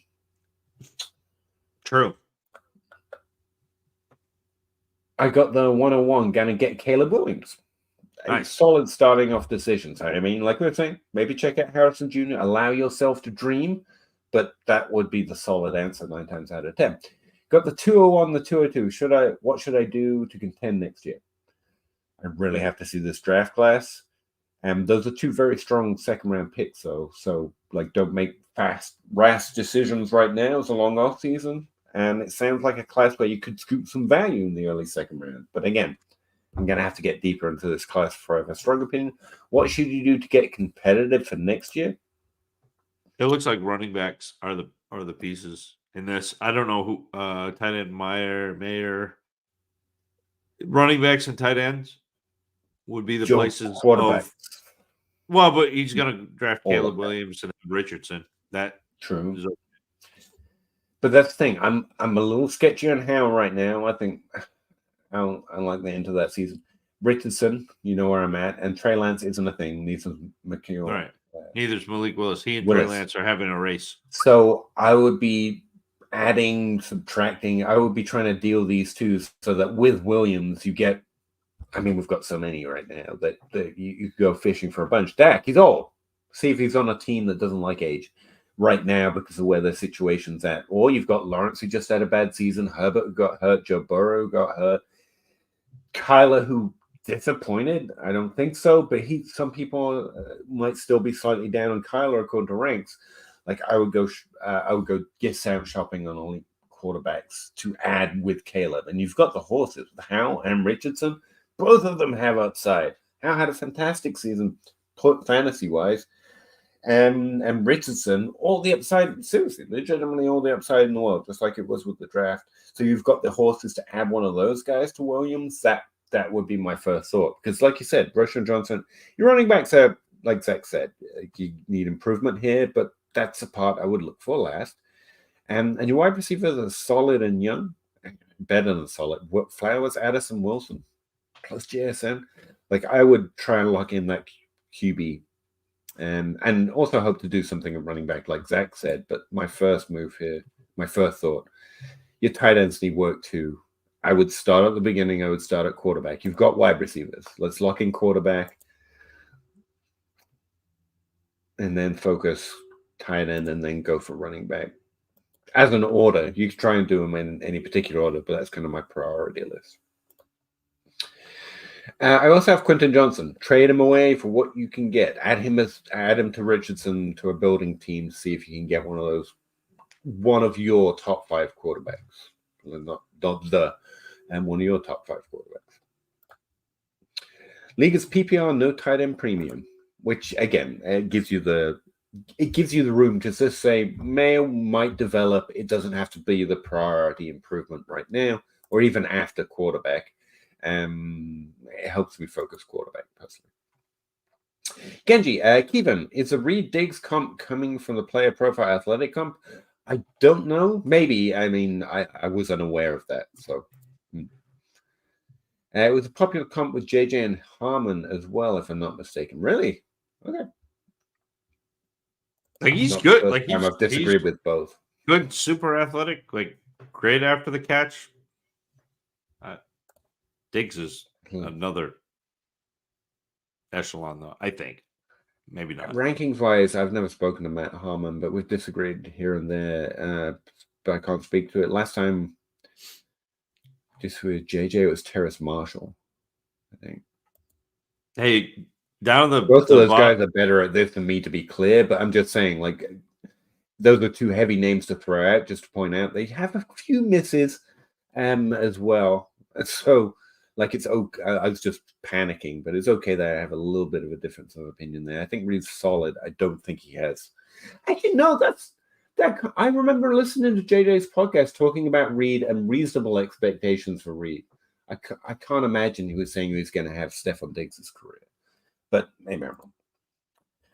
The NFL needs no, seriously, just my spreadsheets. Like too many Michaels, too many Jakes, and like give me an Ollie, easy. Like the underhand free throw. You probably honestly, part of me does think that names have back. Like some names sound like they're famous athletes, like Nikhil Harry, Marvin Harrison Jr. This one, time-tested name. Yeah, good say. Leaving every draft with Frank Gore Jr.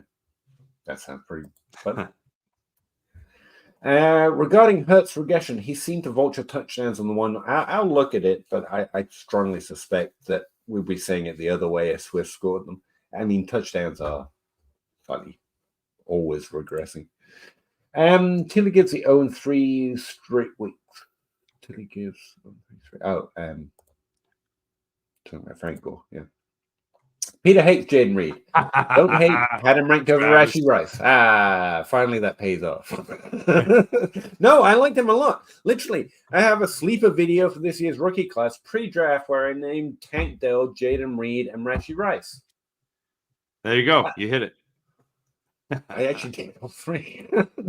Like those were my sleepers from this class, and the wide receiver was pretty good. There were two others that I mentioned, which was Xavier Hutchinson and A.T. Perry. I mean, I think they both scored touchdowns on their only NFL touches, but it didn't really pay off quite the same way. And that wasn't the subject of the video. The Trey Lance and Malik Willis race. He has a type. Anthony Richardson's, Trey Lance, Malik Willis. He's going for that upside, to be fair. Got to respect it. Yo, Peter, with some of these draft pick questions, you should have a guest on the show to talk about the rookie class. I hear Travis May guy may be interested. We would love Travis May to come on. Why does Travis sometimes have a profile pic? Oh, he's commenting because he was on Twitter and then YouTube. We record every Wednesday at the same time, Travis. Of course, just let me know when you're available. Also, come do my podcast sometime again, because that was awesome. Kevin, ultimately, this is like comparing Diggs in Minnesota. Anyone to jump to the Diggs level will have to grow and pick it. Diggs didn't grow. He broke out to be phenomenal. He didn't progress. This is a draft capital thing. The NFL underdrafted him, and everyone forgets that he was always good, and then he was good in the NFL, and they think he only got good when he went to Buffalo. He was top 12 in Minnesota. Yeah. Him and Thielen switched out being top 12. True, but it was mostly Thielen injuries. And also they did the thing where they were switching out who was on the inside, who was on the outside. It was really weird. Like their wide rates it was almost week to week. The NFL will have an Ollie in 2025. Seriously, I'm actually kind of looking forward to that. Oh, man, he didn't declare. Ollie? Yeah, it's still a year away. Well, I guess I'll keep playing till then. Still a year away. Pete, did we do it? We did. Thank you, everyone. Sorry I'm so tired, but I'll get better, I swear. Look over there, Pete.